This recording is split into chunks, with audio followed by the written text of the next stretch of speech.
అసలు ఈ జ్యోతిష్యం అనేది ఎంతవరకు ఒక కీలక పాత్ర పోషిస్తుంది ప్రతి మనిషికి కూడా? జ్యోతిష్యం నమ్మాలా వద్దా అనేది పక్కన పెడితే సర్వం సంకనాగిపోయినా ఎవరు పట్టించుకోడు. కానీ వినాయక చవితి ముందు రోజు మాత్రం నిద్రలేస్తారు వీళ్ళందరూ. కొన్ని లక్షల మంది రోజు మందు తాగి సిగరెట్ తాగి వస్తుంటే ఎవరికే ఉండదు. కానీ ఖచ్చితంగా దీవాళి ముందు రోజు మనం కాల్చే క్రాకర్స్కి మాత్రమే వీళ్ళు విజృంభిస్తారు. బ్యూటీ పార్లర్కి పోయినప్పుడు ఈ మంగళసూత్రాన్ని తీసి అట్లా పక్కకు పెడతారు. ఈ జ్యోతిష్యం గురించి విమర్శించే వాళ్ళ సంఖ్య ఎందుకు ఎక్కువైంది అంటే, అసలు హిందూ మతానికి థ్రెట్ ఎవరితోనుంది? హిందువులతోనే ఉంది.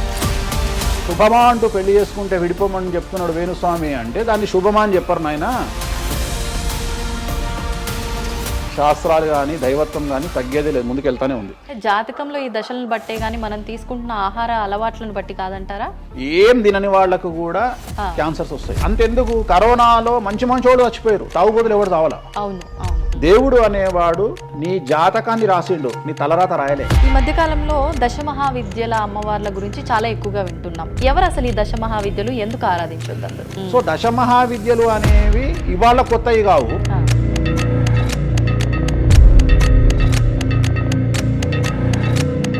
అరుణాచలం ఎవరికి తెలిసి బాలటి వరకు? ఎందుకు అరుణాచలానికి పొలవమంటే వెళ్ళిపోతున్నారు అంటే చాగంటి కోటేశ్వరరావు గారు చెప్పడం వల్ల నీకు అరుణాచలం తెలిసింది. మరి అరుణాచలం విషయంలో ఇదే డిస్కషన్ ఎందుకు వస్తలేదు? దశమహావిద్యలో నాన్ వెజ్ పెడతారు అనగానే ఇక నాన్ వెజ్ ప్రపంచంలో ఎవరు తిననట్టు, అసలు అదేదో తప్పైనట్టు, ఇక లిక్కర్ ఎవరు తాగలేనట్టు. రాముడు క్షత్రియుడు, మాంసం తినలేదా? సురాపానం అంటున్నావు. దేవతలే సురాపానం తీసుకున్నారు, అది మద్యమే. మరి అది దానికి ఏంటమ్మా? అవన్నీ పుకార్లు అంటున్నారు. పుకార్లు అదే చెప్తున్నా నేను. సురాపానము నథింగ్ బట్ సారా, ఇప్పసారా. గూగుల్లో కానీ, చాట్ జీపీటీలో కానీ, జెమినీలో కానీ వామాచారం అంటే ఏందో ఓపెన్ చేయండి, దశమహావిద్యలు అంటే ఏందో ఓపెన్ చేయండి. మీకు మీరే తెలుసుకోండి. ఈ సమాజంలో తెలుగు రాష్ట్రాల్లో ఉన్న దొంగలెవరో దొరలెవరో మీరే గుర్తుపట్టండి. ఎవరు అబద్ధాలు చెప్తున్నారో అనే విషయాన్ని తెలుసుకోండి. వేణుస్వామి దొంగ అయితే వేణుస్వామి దగ్గరికి రాకండి. నన్ను 20 నిమిషాలు ఆడుకుందామనే ప్రయత్నం చేసిన నీకు ఇప్పుడు చిన్న ఫినిషింగ్ టచ్ ఇస్తాను. అసలు నువ్వు జనవరి 1కు ముందు నా దగ్గర ఇంటర్వ్యూకి ఎందుకు వచ్చావు? నేను దానికి ఆన్సర్ చెప్తా. కాదు అదే ప్రయత్నం వేణుస్వామి చేసిండు కామాఖ్య విషయం. అమ్మా ఇట్లా వచ్చారా? నమస్కారం, వెల్కమ్ టు ఐ డ్రీమ్. ధర్మ మార్గం విత్ విజిత కార్యక్రమానికి స్వాగతం.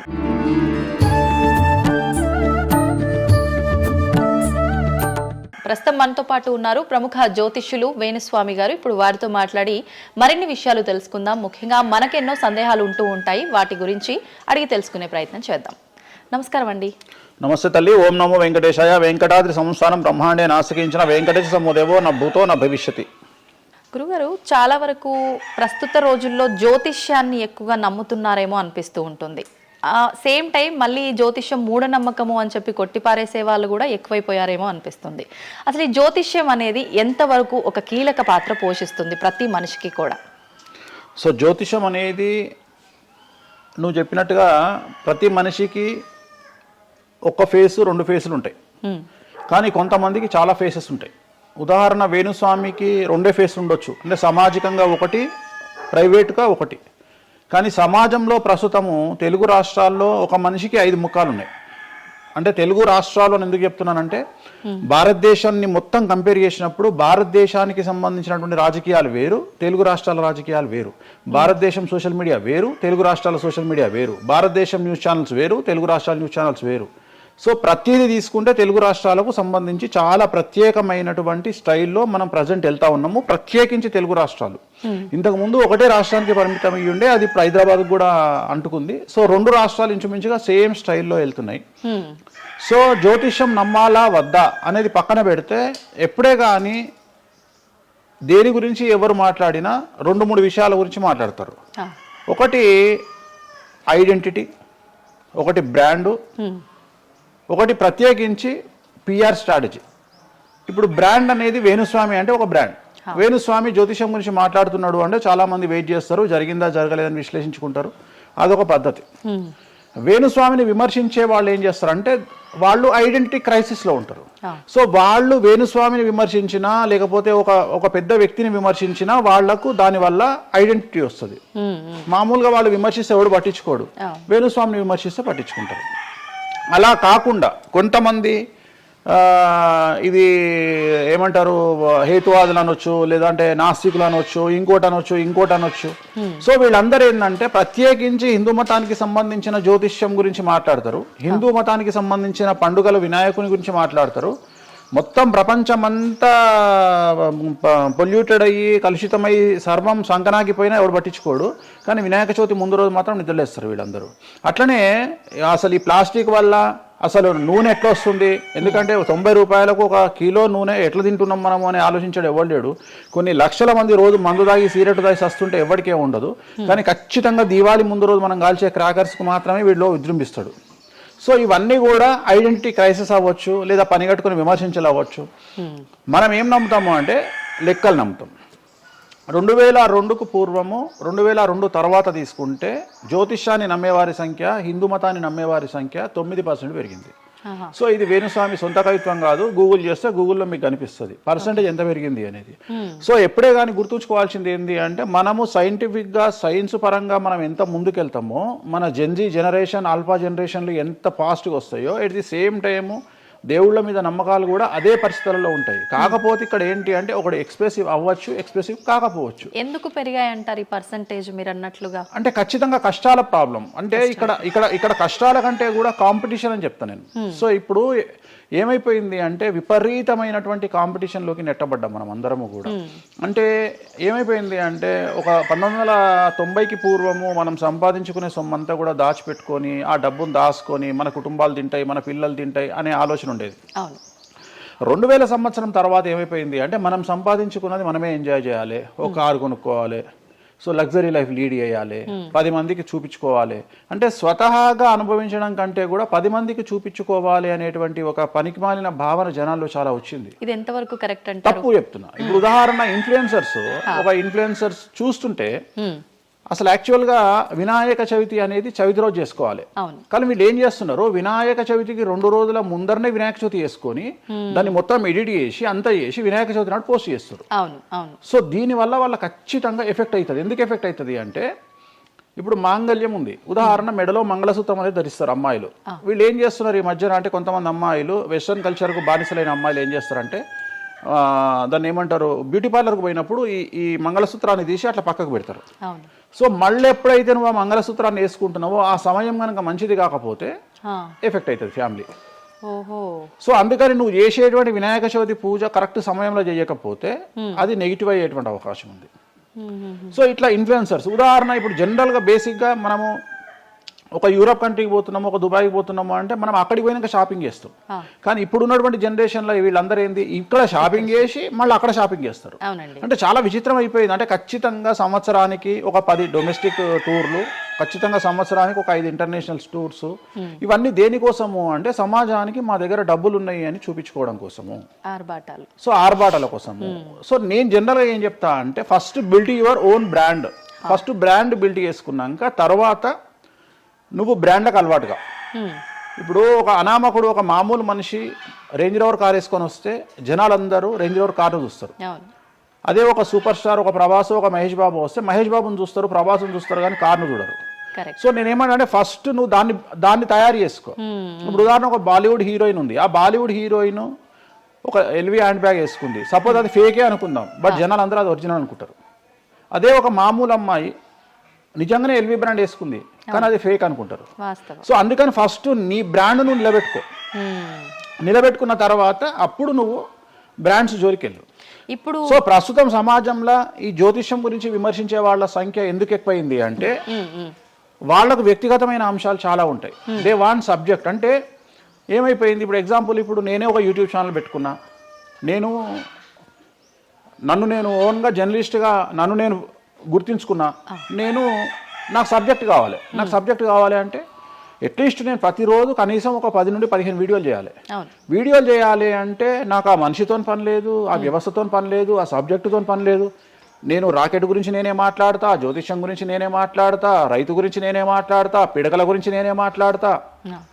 అంటే లాస్ట్కు నాకు కావాల్సింది ఏంది అంటే నాకు వ్యూవర్స్ కావాలి. అట్లీస్ట్ నాకు నేను పెట్టే సబ్జెక్టుకు నాకు తెలియకున్నా సరే దాని గురించి కంటి చూపు గురించి నేనే మాట్లాడతా, క్యాన్సర్ గురించి నేనే మాట్లాడతా, ఎయిడ్స్ గురించి నేనే మాట్లాడతా. అంటే కాదేది విమర్శకు అనర్హం. అంటే నీకు సబ్జెక్టు తెలుసా తెలియదా అంటే ఇంగితం ఉండేవాడు కంట్రోల్ చేసుకో. ఇప్పుడు నాకు సిగ్గు శరము ఇంగితం ఉంది. నేను ఇప్పుడు ఆ కెమెరామెన్ తీసేటువంటి కెమెరాకు సంబంధించి ఆయన ఎట్లా పెట్టాలి ఫోకస్, ఆయన లెన్స్ ఎంత అడ్జస్ట్ చేసుకుంటాడు ఏంది అనేది నాకు సంబంధం లేని వ్యవహారం. కానీ నేను అసలు దానిలోకి వెళ్ళను. కానీ అదే విశ్లేషకుల పేరుతో ఉండేటువంటి యూట్యూబ్ ఛానల్స్ అవ్వచ్చు, ఇంకొకళ్ళు అవ్వచ్చు, వాళ్ళు ఏం చేస్తారు, దాన్ని కూడా వాళ్ళే జస్టిఫికేషన్ చేస్తారు. అంటే దాన్ని కూడా నువ్వు కెమెరా ఎట్లా పెట్టాలనో కెమెరామెన్కి వీళ్ళు నేర్పిస్తారు. వీళ్ళే డిస్కషన్ ఎందుకు అంటే వాళ్ళకి ఏదో ఒక 10,000 వ్యూవర్షిప్ పోతే ఇట్లా ఓవరాల్గా తీసుకుంటే నెలకి ఇంత వెళ్తుంది పైసలు. సో దీని మీద బ్రతికే వాళ్ళు, సో వాళ్ళు ఏం చేస్తారు, వాళ్ళు విమర్శలు చేస్తారు. సో అట్లనే హేతువాదుల ముసుగులో ఉండేవాళ్ళు విమర్శలు చేస్తారు. అన్నిటికంటే ప్రాబ్లం ఏమైపోయింది అంటే పొద్దున్న లేస్తే హిందూ మతం బాగుండాలి, హిందూ మతం బాగుండాలి అంటే అసలు హిందూ మతానికి థ్రెట్ ఎవరితోనుంది? హిందువులతోనే ఉంది. ముస్లిమ్స్తో లేదు, క్రిస్టియన్స్తో లేదు. ఎందుకంటే వేరే వాళ్ళు మన జోలికి రావట్లా. ఎంతసేపు కప్పల భాగవతం లాగా మన జీవితంలో ఎలుకల భాగవతం లాగా ఒక ఎలుక ఇంకో ఎలుకని కిందికి గుంజుతుంది, ఒక కప్ప ఇంకో కప్పని కిందికి లాగుతుంది. అట్లనే హిందువులలో వేణుస్వామి ఆస్ట్రాలజికల్ ప్రిడిక్షన్స్ లో మంచిగా ఉన్నాడు. అంటే వేణుస్వామి చెప్పింది ఏదైనా జరిగినప్పుడు వేయడానికి ఎవరికి మనసు రాదు, కానీ వేణుస్వామిని విమర్శించడానికి పొలోమంటే అందరూ వచ్చేస్తారు. అంటే మరి నేను హిందువునే కదా, నన్ను కిందికి లాగేవాడు హిందువే కదా, మరి ఇక్కడ హిందూ మతం ఏమవుతుంది? ఇప్పుడు సమాజంలో నేను అబ్జర్వ్ చేస్తున్నా, గత కొన్ని రోజుల నుండి, ఒక 6 నెలల నుండి, సంవత్సరం నుండి Telugu media in the sense నేను లోకల్ సోషల్ మీడియాలో హిందూ మతాల పేరు మీద కొత్త వర్షన్ వచ్చింది. ఏంటి అంటే హిందూ ఆచార వ్యవహారాలను విమర్శించడము చాలా కామెడీ అయిపోయింది. ఒక ఆయన ఈ మధ్యలో ఇంటర్వ్యూ చూసాను నేను, అసలు దుర్గమాల లేదంటాడు ఆయన. నేను షాక్ అయినా. నేను ఇనుంటావు నువ్వు కూడా.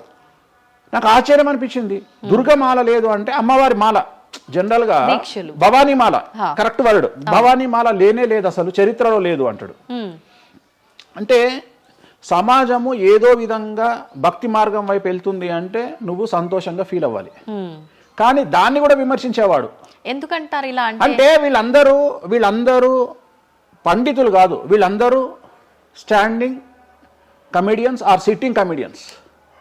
ఒక ఆయన కూర్చొని మాటలు చెప్తాడు, వాళ్ళు నవ్వడం స్టార్ట్ కాగానే ఈయన మర్చిపోతాడు. ఇక ఈయన మర్చిపోయి, అంటే ఆడవాళ్ళు నవ్వుతుంటారు, మగవాళ్ళు నవ్వుతుంటే ఈయన ఆనందానికి పరవశుడు అయ్యి ఇంకా వాళ్ళు నవ్వుతున్నారు కదా అని రెచ్చిపోయి ఇంకా గ్రహాలు లేవు, దేవుడు లేడు, ఏది ఒక బ్రాహ్మణుడు అయ్యుండి ఒక పండితుడు అయ్యుండి టోటల్ మన సబ్జెక్టుకు వ్యతిరేకంగా మాట్లాడుతూ ఉంటాడు. అట్లనే ఆయన ఎవరో భవానీమాల లేదు అంటాడు. నీకు వచ్చిన నష్టమేముంది? నువ్వు మొగోడివైతే భవానీమాల కాదు, ఎవరైతే కోయంబత్తూరులో ఈషా ఫౌండేషన్లో లింగభైరవ అమ్మవారు లేదని చెప్పు, అది నీ గొప్పతనం. నిజంగా లింగభైరవ అమ్మవారు లేనప్పుడు లేదని చెప్పు. ఆమె క్రియేటెడ్ గాడు, చెప్పొచ్చు కదా లేదు అని. ఎందుకంటే అక్కడ భయం ఏంటంటే ఎవరు తంతడు అని. వీళ్ళ భయం అంటే ఏంటంటే ఎక్కడైతే ఎవడు వీళ్ళకి అడ్డు రాడో అక్కడికి వస్తాడు. వీళ్ళకి ఒరిజినల్ సబ్జెక్ట్ మాట్లాడే దమ్ము లేదు. సో ఇదంతా ఎంత చేసినా నేను అల్టిమేట్గా చెప్పేది ఏంటంటే జ్యోతిష్యానికి వ్యక్తిగతంగా నా దగ్గరకు వచ్చేవాళ్ళు నాకు జనాలకు చెప్పారుగా. ఇప్పుడు నేను ఒక మాట చెప్తా, ఇప్పుడు సీక్రెట్ మెయింటైన్ చేయాలనుకుంటారు ప్రతి ఒక్కరు, ప్రైవసీ మెయింటైన్ చేయాలనుకుంటారు. మామూలుగా హాస్పిటల్కి పోతేనే ఇవాళ ప్రైవసీ మెయింటైన్ చేయాలనుకుంటున్నారు. అది అట్లీస్ట్ తలకాయనొప్పికి పోయినా వాళ్ళు దే వాంట్ ప్రైవసీ. అంటే కారు డైరెక్ట్గా B1కి వెళ్ళిపోతుంది, పైకి వెళ్ళిపోతారు, డాక్టర్ని కలుస్తారు, వస్తారు. అట్లాంటిది వేణుస్వామి దగ్గరకు వచ్చి నేను ఎందుకు చెప్పాలనుకుంటున్నా, లేదంటే నేను ప్రజలకి చెప్పాలనుకుంటున్నా అనుకోరు కదా. ఎవరో ఒకళ్ళు వేణుస్వామి దగ్గరికి వెళ్ళినప్పుడు కొన్నిసార్లు కొన్ని వీడియోలు తీసినప్పుడు 100 మందిలో ఒక వీడియో తీసినప్పుడు ఆ వీడియో పోస్ట్ చేస్తాము, దానివల్ల నా దగ్గరకు వచ్చినట్టు తెలుస్తుంది. కానీ 99% నా దగ్గరకు వచ్చినట్టు తెలియదు. నా దగ్గరికే కాదు, జ్యోతిషం అనేది ఎక్స్ట్రీమ్గా జనాల్లోకి వెళ్తున్నది. ఎట్ ది సేమ్ టైం భక్తి అనేది జనాల్లోకి వెళ్తున్నది. దాన్ని భయం అంటమా భక్తి అంటమా పక్కన పెడితే ఈరోజు జనాలు ముక్కోటి కానీ ఇతరత్ర పండుగలు కానీ జనవరి 1 కానీ జనాలు విపరీతంగా దేవాలయాల్లో ఉంటున్నారు. అంటే జనాలకు దేవుడి మీద కానీ శాస్త్రాల మీద కానీ వచ్చినటువంటి నమ్మకము, ఈ నమ్మకాన్ని ఎవరో ఒకళ్ళు వచ్చి టీవీలో కూర్చొని చెప్పినంత మాత్రాన పోదు. సో ఇది జనాల్లోకి విపరీతంగా వెళ్తానే ఉంటుంది. జనాలు ఎప్పుడే కానీ ఎంత వెస్టర్న్ కల్చర్కి వెళ్ళినా నమ్మకము అనేది ఒకటి ఉంటుంది. మనల్ని నమ్మించేది, మనల్ని బ్రతికించేది నమ్మకము. ఈ నమ్మకం లేకపోతే మనకు జీవితం లేదు. సో ఈ జ్యోతిష్యము అనేది అంధకార బంధురంలో ఉండేటువంటి ఒక వ్యక్తిని బయటకు తీసుకురావడానికి, జరగబోయే నష్టాన్ని చెప్పడానికి మాత్రమే పనికి వచ్చేటువంటి శాస్త్రము. అంతేగాని నువ్వు 50 ఏళ్లకు నరుకుతావు, 40 ఏళ్లకు కారు కొంటావు, ఈ సొల్లు పురాణం చెప్పాల్సిన పని లేదు. జరగబోయేటువంటి నష్టాన్ని గనక చెప్పగలిగితే జ్యోతిష్యము దాన్ని సరి చేసుకోవడంతో పాటు మానసికంగా స్ట్రాంగ్ అవ్వడానికి ఆ వ్యక్తికి చాలా చాలా చాలా ఉపయోగపడుతుంది. భార్యాభర్తలు తన్నుకొని చస్తారు, విడిపోతారు అని చెప్పడంలో ఉద్దేశము మీరు విడిపోండి అని కాదు. భార్యాభర్తల్లో అట్లీస్ట్ జనరేషన్ ను బట్టి ఈ రోజు భర్త అనేవాడు కాంప్రమైజ్ అయ్యి భార్య తిట్టినా పడి ఉంటాడు అని ఇక్కడ ఉద్దేశము. అంటే ఒకప్పుడు భార్యకు భర్తకు పెళ్లికి కనీసం 10 సంవత్సరాల గ్యాప్ ఉండేది. ఎందుకు అంటే భార్య అనే అమ్మాయి చిన్నపిల్లగా ఉంటే భర్త అనేవాడు ఒక కూతుర్ని చూసుకుంటాడు అనే ఉద్దేశంతో ఆ పెళ్లిళ్ళు చేసేవాళ్ళు. ఇవాళ ఏం చేస్తున్నారు, ఇద్దరికి 6 నెలలు తేడా ఉండదు. సో ఇద్దరు టెంపర్మెంట్ లో వెళ్తారు, ఇద్దరు గొడవలు పడతారు. సో ఈ కండిషన్ లో వాళ్ళిద్దరు విడిపోయేటువంటి తత్వం వైపు వెళ్తారు. కాబట్టి మొదలే మీ జాతకాలు బాగాలేవు, మీకు విడిపోయే అవకాశం ఉంది అంటే మిమ్మల్ని విడిపోమని చెప్పడం కాదు. ఇక్కడ మీరు జాగ్రత్తగా ఉండండి, కాంప్రమైజ్ కండి, ఈగోస్ పక్కన పెట్టండి, మీ పొసెసివ్నెస్ను పక్కన పెట్టండి. సో ఆర్థికపరమైనటువంటి అంశాల్లో క్యాలిక్యులేటెడ్గా ఉండండి, తన్నుకొని చావకండి, విడిపోకండి అని మొదలే వాళ్ళని హెచ్చరించడం అనేటువంటిది దీంట్లో భాగము. కానీ ఇవాళ ఏమంటున్నారు, శుభమా అంటూ పెళ్లి చేసుకుంటే విడిపోమని చెప్తున్నాడు వేణుస్వామి అంటే దాన్ని శుభమా అని చెప్పరు నాయన. ప్రతి ఒక్కళ్ళకి అదే చెప్తున్నారు. ఆ మాతకు వస్తే మీరు పొద్దున్న లేస్తే 100 పెళ్లిలలో 80 పెళ్లిళ్ళు డివోర్స్ అవుతున్నాయి. మరి దీని మీద మీరే కదా డిబేట్ పెడతారు. సో ఇదంతా ఏంటంటే ఒక వ్యక్తిని విమర్శించాలనుకున్నప్పుడు వాళ్ళు ఏదైనా తీసుకురావచ్చు. దాన్ని రామ అంటే దాన్ని చిన్న పదాలు మారిస్తే ఆ రామ అనేది ఒక బ్యాడ్ వర్డ్ అవుతుంది. సో దాన్ని ఎట్లంటే అట్లా చేసుకొని పోవచ్చు. కానీ ప్రస్తుతం దేశ కాలమాన పరిస్థితులలో జ్యోతిష్యం కానీ శాస్త్రాలు కానీ దైవత్వం కానీ తగ్గేదే లేదు, ముందుకెళ్తానే ఉంది. ఇప్పుడు ఒక మనిషి జననం దగ్గర నుంచి చనిపోయే వరకు జాతకం అనేది కొన్ని సందర్భాల్లో మాత్రమే చూడాలి అని చెప్పి ఒకప్పటి కాలంలో చెప్పేవారట. కానీ ఇప్పుడు మాత్రం పుట్టిన దగ్గర నుంచి ఎప్పుడు ఏ చిన్న సమస్య వచ్చినా జాతకం చూపించుకోవడము, అసలు ఇది మన సాంప్రదాయంలో లేనే లేదు అంటున్నారు. ఇది ఎంతవరకు వాస్తవం? నేను లాస్ట్ ఇయర్ ఒక హీరోకు ఒక బిడ్డ పుడితే నేను చెప్పినప్పుడు చాలా మంది మేధావులు వచ్చి నన్ను విమర్శించారు. చిన్న పాపకు జాతకం చెప్తారా ఎవడన్నా అని. నీకు తెలిసే ఉంటే కృష్ణదేవరాయల ఆస్థానం కానీ ఇతర రాజులు పెద్ద పెద్ద రాజుల ఆస్థానంలో కానీ ఆస్థాన సిద్ధాంతి అని ఉండేవాడు. వాళ్ళు ఏం చేసేవాళ్ళు అంటే రాణికి కూతురు పుట్టిన కొడుకు పుట్టిన వాళ్ళు వచ్చి మొత్తం లైఫ్కు సంబంధించిన జాతకాన్ని రాసేవాళ్ళు. పుట్టడంతోనే అసలు పుట్టిన రోజే రాసేవాళ్ళు. వీళ్ళు ఏమైతారు, ఈయన జీవితంలో ఏమైతాడు, దొంగ అవుతాడా, మంచోడు అవుతాడా, రాజు అవుతాడా, లంగ అవుతాడా, క్రికెటర్ అవుతాడా అంటే ఆ దేశకాలం మన ప్రశ్న బట్టి అప్పుడు. సో దాన్ని ఇప్పుడు కన్వర్షన్ చేసుకుంటే ఇప్పుడు మేము రాసే జాతకంలో ఇప్పుడు వీడు ఇంజనీర్ అవుతాడా, డాక్టర్ అవుతాడా, ఎంటర్ప్రెన్యూర్ అవుతాడా, ఉద్యోగస్తుడు అవుతాడా. సో ఇవన్నీ అంచనా వేగ ఒక మనిషి పుట్టినప్పటి నుండి లగ్నాన్ని బేస్ చేసుకొని 1వ నెంబరు అంటే లగ్నము నుండి 12వ నెంబరు అంటే వ్యయము 1 నుండి 12 గడులను కనుక తీసుకొని రాస్తే ఆ మనిషి ఎప్పుడు పుట్టి ఏమేం చేస్తాడు, ఎప్పుడు చనిపోతాడు అనేది వెరీ క్లియర్గా మెన్షన్ చేయవచ్చు. సో ప్రతి రోజు జాతకాన్ని వేసుకోవచ్చు, ప్రతి నెల జాతకాన్ని వేసుకోవచ్చు. గోచారము గ్రహచారము అని 2 ఉంటాయి. గోచారము అంటే ప్రస్తుతం జరిగేటువంటి గ్రహాల యొక్క గమనం ఏ విధంగా ఉంది అని తెలియజేసేది గోచారము. గ్రహచారము అంటే పుట్టినప్పుడు దాన్ని బేస్ చేసుకొని రాసేది గ్రహచారము. జనరల్ గా తెలుగు రాష్ట్రాల్లో చాంద్రమానాన్ని మాత్రమే బేస్ చేసుకొని జాతకాలు రాస్తారు. కానీ వేణుస్వామి ఒక్కడే చాంద్రమానము, సౌరమానము, బార్హస్పత్యమానము అనే 3 విభాగాలను బేస్ చేసుకొని జాతకాలు రాస్తాడు. చాంద్రమానము అంటే చంద్రుడిని బేస్ చేసుకొని రోజున్నర పాటు చంద్రుడు ఒక రాశిలో ఉండేదాన్ని చాంద్రమానము అంటారు. ఇది మన దక్షిణ భారతదేశంలో వాడతాము. సౌరమానము అంటే సూర్యుడు, రవి ఒక నెలలో ఒక రాశిలో ఉంటాడు, దాన్నే మనం సౌరమానము అంటాము. అలాగే బార్హస్పత్యమానము అంటే బృహస్పతిమానము, సంవత్సరం పాటు గురువు ఒక రాశిలో ఉండేదాన్ని బార్హస్పత్యమానము అంటాము. మనము పుట్టినప్పటి నుండి కనీసము నాకు తెలిసి గత 1000 సంవత్సరాలు లేనటువంటి చరిత్ర ఈ సంవత్సరము 2026లో మనం చూడబోతా ఉన్నాము.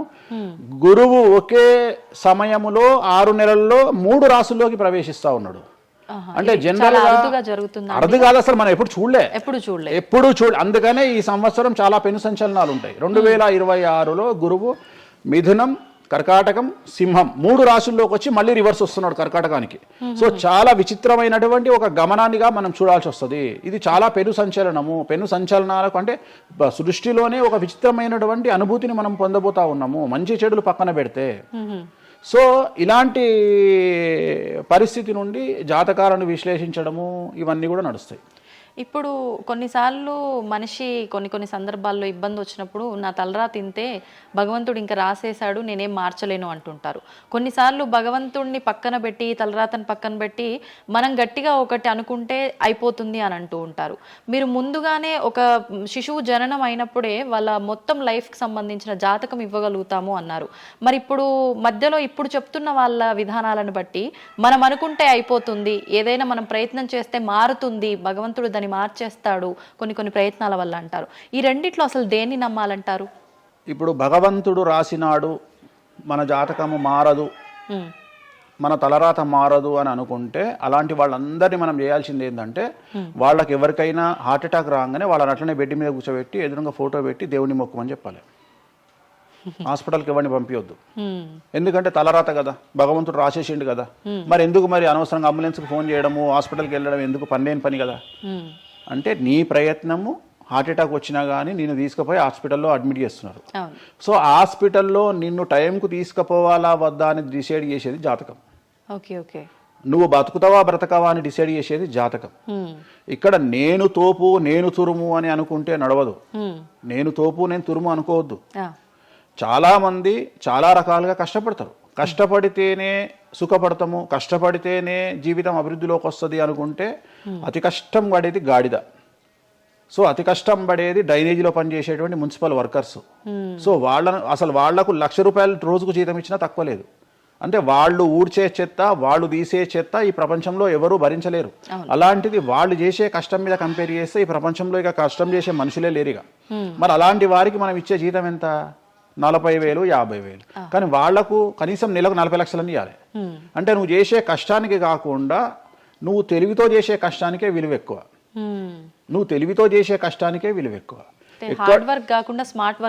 ఎగ్జాక్ట్లీ, స్మార్ట్ వర్క్ నమ్ముకోవాలి. సో రెండవది, నేను కష్టపడితే అసలు రానే రాదు. నువ్వు కష్టపడడం కాదు, నువ్వు తెలివిగా కష్టపడు, కసిగా కష్టపడు. సో అందరికంటే భిన్నంగా ముందుకెళ్ళు. సో దీంట్లో లోకులు నీ మీద రాళ్లు వేస్తారు, దీంట్లో లోకులు నిన్ను సమాజంలో టార్గెట్ చేస్తారు. So there is no development in comfortable zone. నువ్వు కంఫర్టబుల్ జోన్ దాటిన తర్వాతనే నీ జీవితంలో నీ కష్టాలు అనేవి స్టార్ట్ అవుతాయి. ఆ కష్టాలు స్టార్ట్ అయిన తర్వాత అభివృద్ధి అనేది ఏర్పడుతుంది. సో నువ్వు ఉద్యోగానికి అలవాటు అయినవు అంటే జీవితంలో నువ్వు ఉద్యోగంలోనే ఉండిపోతావు. నువ్వు రిస్క్ తీసుకొని సంవత్సరం పాటు ఖాళీగా కూర్చోవడానికి ట్రై చేసి నువ్వేదో వ్యాపారం చేసుకోనో ఇంకేదో చేసుకోనో ముందుకు రావడానికి ప్రయత్నం చేస్తే అప్పుడు నువ్వు తోపవుతావు. సో ఇక్కడ నువ్వు ఎంత టార్గెట్ చేసినావు, జీవితంలో ఎంత డబ్బు సంపాదిస్తున్నావు అనే దాని మీద నువ్వు తీసుకునే రిస్క్ ఆధారపడి ఉంటుంది. నువ్వు తీసుకునే రిస్క్ను బేస్ చేసుకుని నీ లైఫ్లో డెవలప్మెంట్ అనేది ఆధారపడి ఉంటుంది. అంతేగాని నేను నార్మల్గానే ఉంటా, నాకు డబ్బులు రావాలి అంటే రావు. ఎట్ ది సేమ్ టైము నాకు జ్యోతిష్యము అనేటువంటిది ఎలాంటిది అంటే, డాక్టర్ దగ్గరికి పోయినప్పుడు బ్లైండ్గా కాలో చెయ్యో ఇరిగినప్పుడు డాక్టర్ దగ్గరికి పోయినావు, డాక్టర్ ఏమంటాడు? ఫస్ట్ ఎక్స్రే తీసుకొని రా అంటాడు. అదే జ్యోతిష్యం. ఆ ఎక్స్రే అనేదే నీ లగ్నం, ఎక్స్రే అనేదే నీ కుండలి. సో నువ్వు తీసుకున్న ఎక్స్రే, నువ్వు ఎట్లయితే డాక్టర్ దగ్గరికి పోయినప్పుడు ఎక్స్రే ఎట్లయితే పనిచేస్తుందో, నీ కష్టం వచ్చినప్పుడు నిన్ను కష్టాల నుండి బయటికి తీసుకురావడానికి జ్యోతిష్యం అనేది ఎక్స్రే లాగా ఉపయోగపడుతుంది. ఆ ఎక్స్రే అంటే నీ కుండలి చూసినప్పుడు నీకు ఈ సబ్జెక్ట్లో ఈ ప్రాబ్లం ఎందుకు వచ్చింది, ఒక వ్యక్తికి హార్ట్ అటాక్ ఎందుకు వచ్చింది అంటే ఆయన జాతకంలో రవి కేతువు లేదా శని దృష్టి రవి మీద, లేదా కుజ రవులు 8వ ఇంట్లోనో లేకుంటే 6వ ఇంట్లోనో వ్యయంలో ఉన్నప్పుడు, అలాగే రవి కేతువులు 12వ ఇంట్లో కలిసి ఉన్నప్పుడు, అలాగే 6వ ఇంట్లో కలిసి ఉన్నప్పుడు, సో ఆ సందర్భంలో ఆ గ్రహ చిత్రంలో ఆ దశా చిత్రంలో ఆ దశ వచ్చినప్పుడు, అంతర్దశ వచ్చినప్పుడు, ఏలినాటి శనిలోనో ఆ షష్టమ శనిలోనో అష్టమ శనిలోనో ఈ హార్ట్ అటాక్ అనేది వస్తుంది. అంటే జాతకంలో ఈ దశలను బట్టే కానీ మనం తీసుకుంటున్న ఆహార అలవాట్లను బట్టి కాదంటారా? ఏం తినని వాళ్లకు కూడా క్యాన్సర్స్ వస్తాయి, గుర్తుంచుకోవాలి. ఏం తినని వాళ్ళకు కూడా క్యాన్సర్లు వస్తాయి. చాలా మందికి ప్రస్తుతం సమాజంలో నాన్ వెజ్ తిననటువంటి వాళ్లకు కొలన్ క్యాన్సర్ వచ్చినటువంటి సంఘటనలు నాకు వేలల్లో తెలుసు. సో ఏం తప్పు చేస్తున్నారని అమ్మాయిలకు బ్రెస్ట్ క్యాన్సర్ వస్తుంది? ఆన్సర్ చెప్పు. Question mark. అవునా కాదా? థైరాయిడ్తో ఏం పని చేస్తున్నావు? థైరాయిడ్ ప్రాబ్లం వచ్చింది, సరే ఉదాహరణ లంగ్స్ క్యాన్సర్ అంటే నువ్వు సిగరెట్ తాగితే వచ్చింది. కానీ నువ్వు నమ్మవో 100 మందిలో 40 మందికి లంగ్స్ క్యాన్సర్ వచ్చిన వాళ్ళకు సిగరెట్ అలవాట్లేదు. ఎందుకు వచ్చింది? ఓకే. సో చాలా మంది అంతెందుకు కరోనాలో మంచి వాళ్ళు చచ్చిపోయారు, తాగుబోతులు ఎవరు తావాలా? అవును అవును. అసలు దీని మీద కదా నువ్వు సైంటిస్ట్ రీసెర్చ్ చేయాల్సింది. ఇంతమందిని చూసినా మనం రోడ్డు మీద బిచ్చమెత్తుకునేవాడు ఎవరు చచ్చిపోలే, ఎందుకు అంటే వాడి డైజెషన్ సిస్టమ్ అంత స్ట్రాంగ్ ఉంది, వాడి ఇమ్యూనిటీ పవర్ అంత స్ట్రాంగ్ ఉంది. అట్లనే మందు తాగే వాడి ఇమ్యూనిటీ పవర్ అంత స్ట్రాంగ్ ఉంది. తాగుబోతులు ఎవరు చచ్చిపోలే కరోనాలో. సో ఇవన్నీ నువ్వు ఎలా చనిపోతావు, ఏ రోగం వస్తుంది ఏంది అనేది జ్యోతిష్యం ప్రిడిక్ట్ చేయగలుగుతుంది. జ్యోతిష్యం అనేది నీ లైఫ్ను డిసైడ్ చేసింది కాదు, నీ లైఫ్ను ఎలా మార్చుకోవాలి అనేది జ్యోతిష్యం డిసైడ్ చేస్తుంది. దేవుడు అనేవాడు నీ జాతకాన్ని రాసిండు, నీ తలరాత రాయలే. ఇక్కడ గుర్తుంచుకోవాల్సింది ఏంటంటే నువ్వు ఏ సమయంలో పుట్టాలి అనేది డిసైడ్ చేసింది ఎవరు? దేవుడు.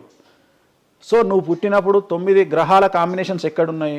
లగ్నంలో ఎవరున్నారు, ద్వితీయంలో ఎవరున్నారు, తృతీయంలో ఎవరున్నారు, చతుర్థంలో ఎవరున్నారు, పంచమంలో ఎవరున్నారు, షష్టమంలో ఎవరున్నారు, వ్యయంలో ఎవరున్నారు, అంటే నీకు ఏ రోగాలు రావాలి, నీకు దోస్తులు ఎట్లాంటి వాళ్ళు ఉన్నారు, నీ కుటుంబంలో నీకు బంధువులతో గొడవలు అయితేయా కావా, నువ్వు డబ్బు ఎంత సంపాదిస్తావు, ఉద్యోగం వల్ల సంపాదిస్తావా, వ్యాపారం వల్ల సంపాదిస్తావా, లేకపోతే బెట్టింగ్లకు పోయి నాశనం చేసుకుంటావా, లేకపోతే వ్యసనపరుడు పోయి నాశనం చేసుకుంటావా, సో అమ్మాయిలకు బానిసైతావా, అంటే ఇట్లాంటివన్నింటిని అనలైజ్ చేయగలిగినటువంటి శక్తి జ్యోతిష్యానికి ఉంది. జ్యోతిష్యము అనేది వేరు కాదు, నువ్వు ఏదైతే దేవుడు జాతకం రాసిండు, ఏదైతే తలరాత రాసిండు అంటుండో గదే గిది.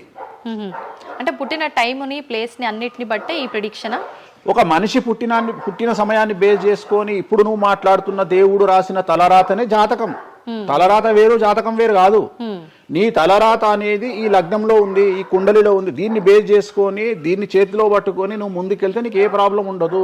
ఒక్కసారి జ్యోతిష్కుని సంప్రదిస్తే కాదు, నువ్వు ప్రతి సంవత్సరము లేదా 2.5 సంవత్సరాలకోసారి శని మారినప్పుడల్లా నీ జాతకం మారుతుంటది, గోచారంలో మారుతుంటది, గ్రహచారంలో మారుతుంటది. నువ్వు ఎలాంటి చర్యలు తీసుకోవాలి, ఎలాంటి జాగ్రత్తలు తీసుకోవాలి, నీకు వాహన ప్రమాదాలు ఎప్పుడు వస్తాయి, ఆరోగ్యపరమైన ఇబ్బందులు ఎప్పుడు వస్తాయి, న్యాయపరమైన ఇబ్బందులు ఎప్పుడు వస్తాయి, నువ్వు ఎదిగిన తర్వాత నీకు శత్రువులు పెరుగుతారు, నువ్వు ఎంత శుద్ధపూసైనా ఎంత మంచివాడివైనా నువ్వు సమాజంలో ఎదిగి ఒక కారు కొనుక్కొని ఒక ఇల్లు కొనుక్కొని నీ బతుకు నువ్వు బ్రతుకుతున్నా నీ మీద జనాలు ఏడ్చి చస్తారు, నీకు శత్రువులు అనేవాళ్ళు ఏర్పడతారు. నువ్వు మంచి చేసినా శత్రువులు వస్తారు, చెడు చేసినా శత్రువులు వస్తారు. సో ఇలాంటి వాళ్ళందరి నుండి నువ్వు ఎట్లా తప్పించుకోవడానికి ఏమేమి పూజలు చేసుకోవాలి, ఏమేమి న్యాయపరమైన జాగ్రత్తలు తీసుకోవాలి, వీటన్నిటినీ క్రోడీకరించి చెప్పగలిగిన వాడు జ్యోతిష్కుడు. కాకపోతే జ్యోతిష్కుడికి దేశ కాల మాన పరిస్థితులను బేస్ చేసుకొని జాతకం చెప్పగలగడం రావాలి. ఎందుకంటే జ్యోతిష్యంలో ఉదాహరణ రవి, కుజ, కేతువు కలిసి ఉన్నప్పుడు సుఖవ్యాధి వస్తుంది. సో సుఖవ్యాధి అని మాత్రమే జ్యోతిష్యం చెప్పింది మాకు, అంతేగాని నీకు సిఫిలిస్, గనేరియా, ఎయిడ్స్, HIV అని చెప్పి రాయలే మాకు అక్కడ రాసింది ఏం రాసిండు, నీకు సుఖవ్యాధి వస్తుంది.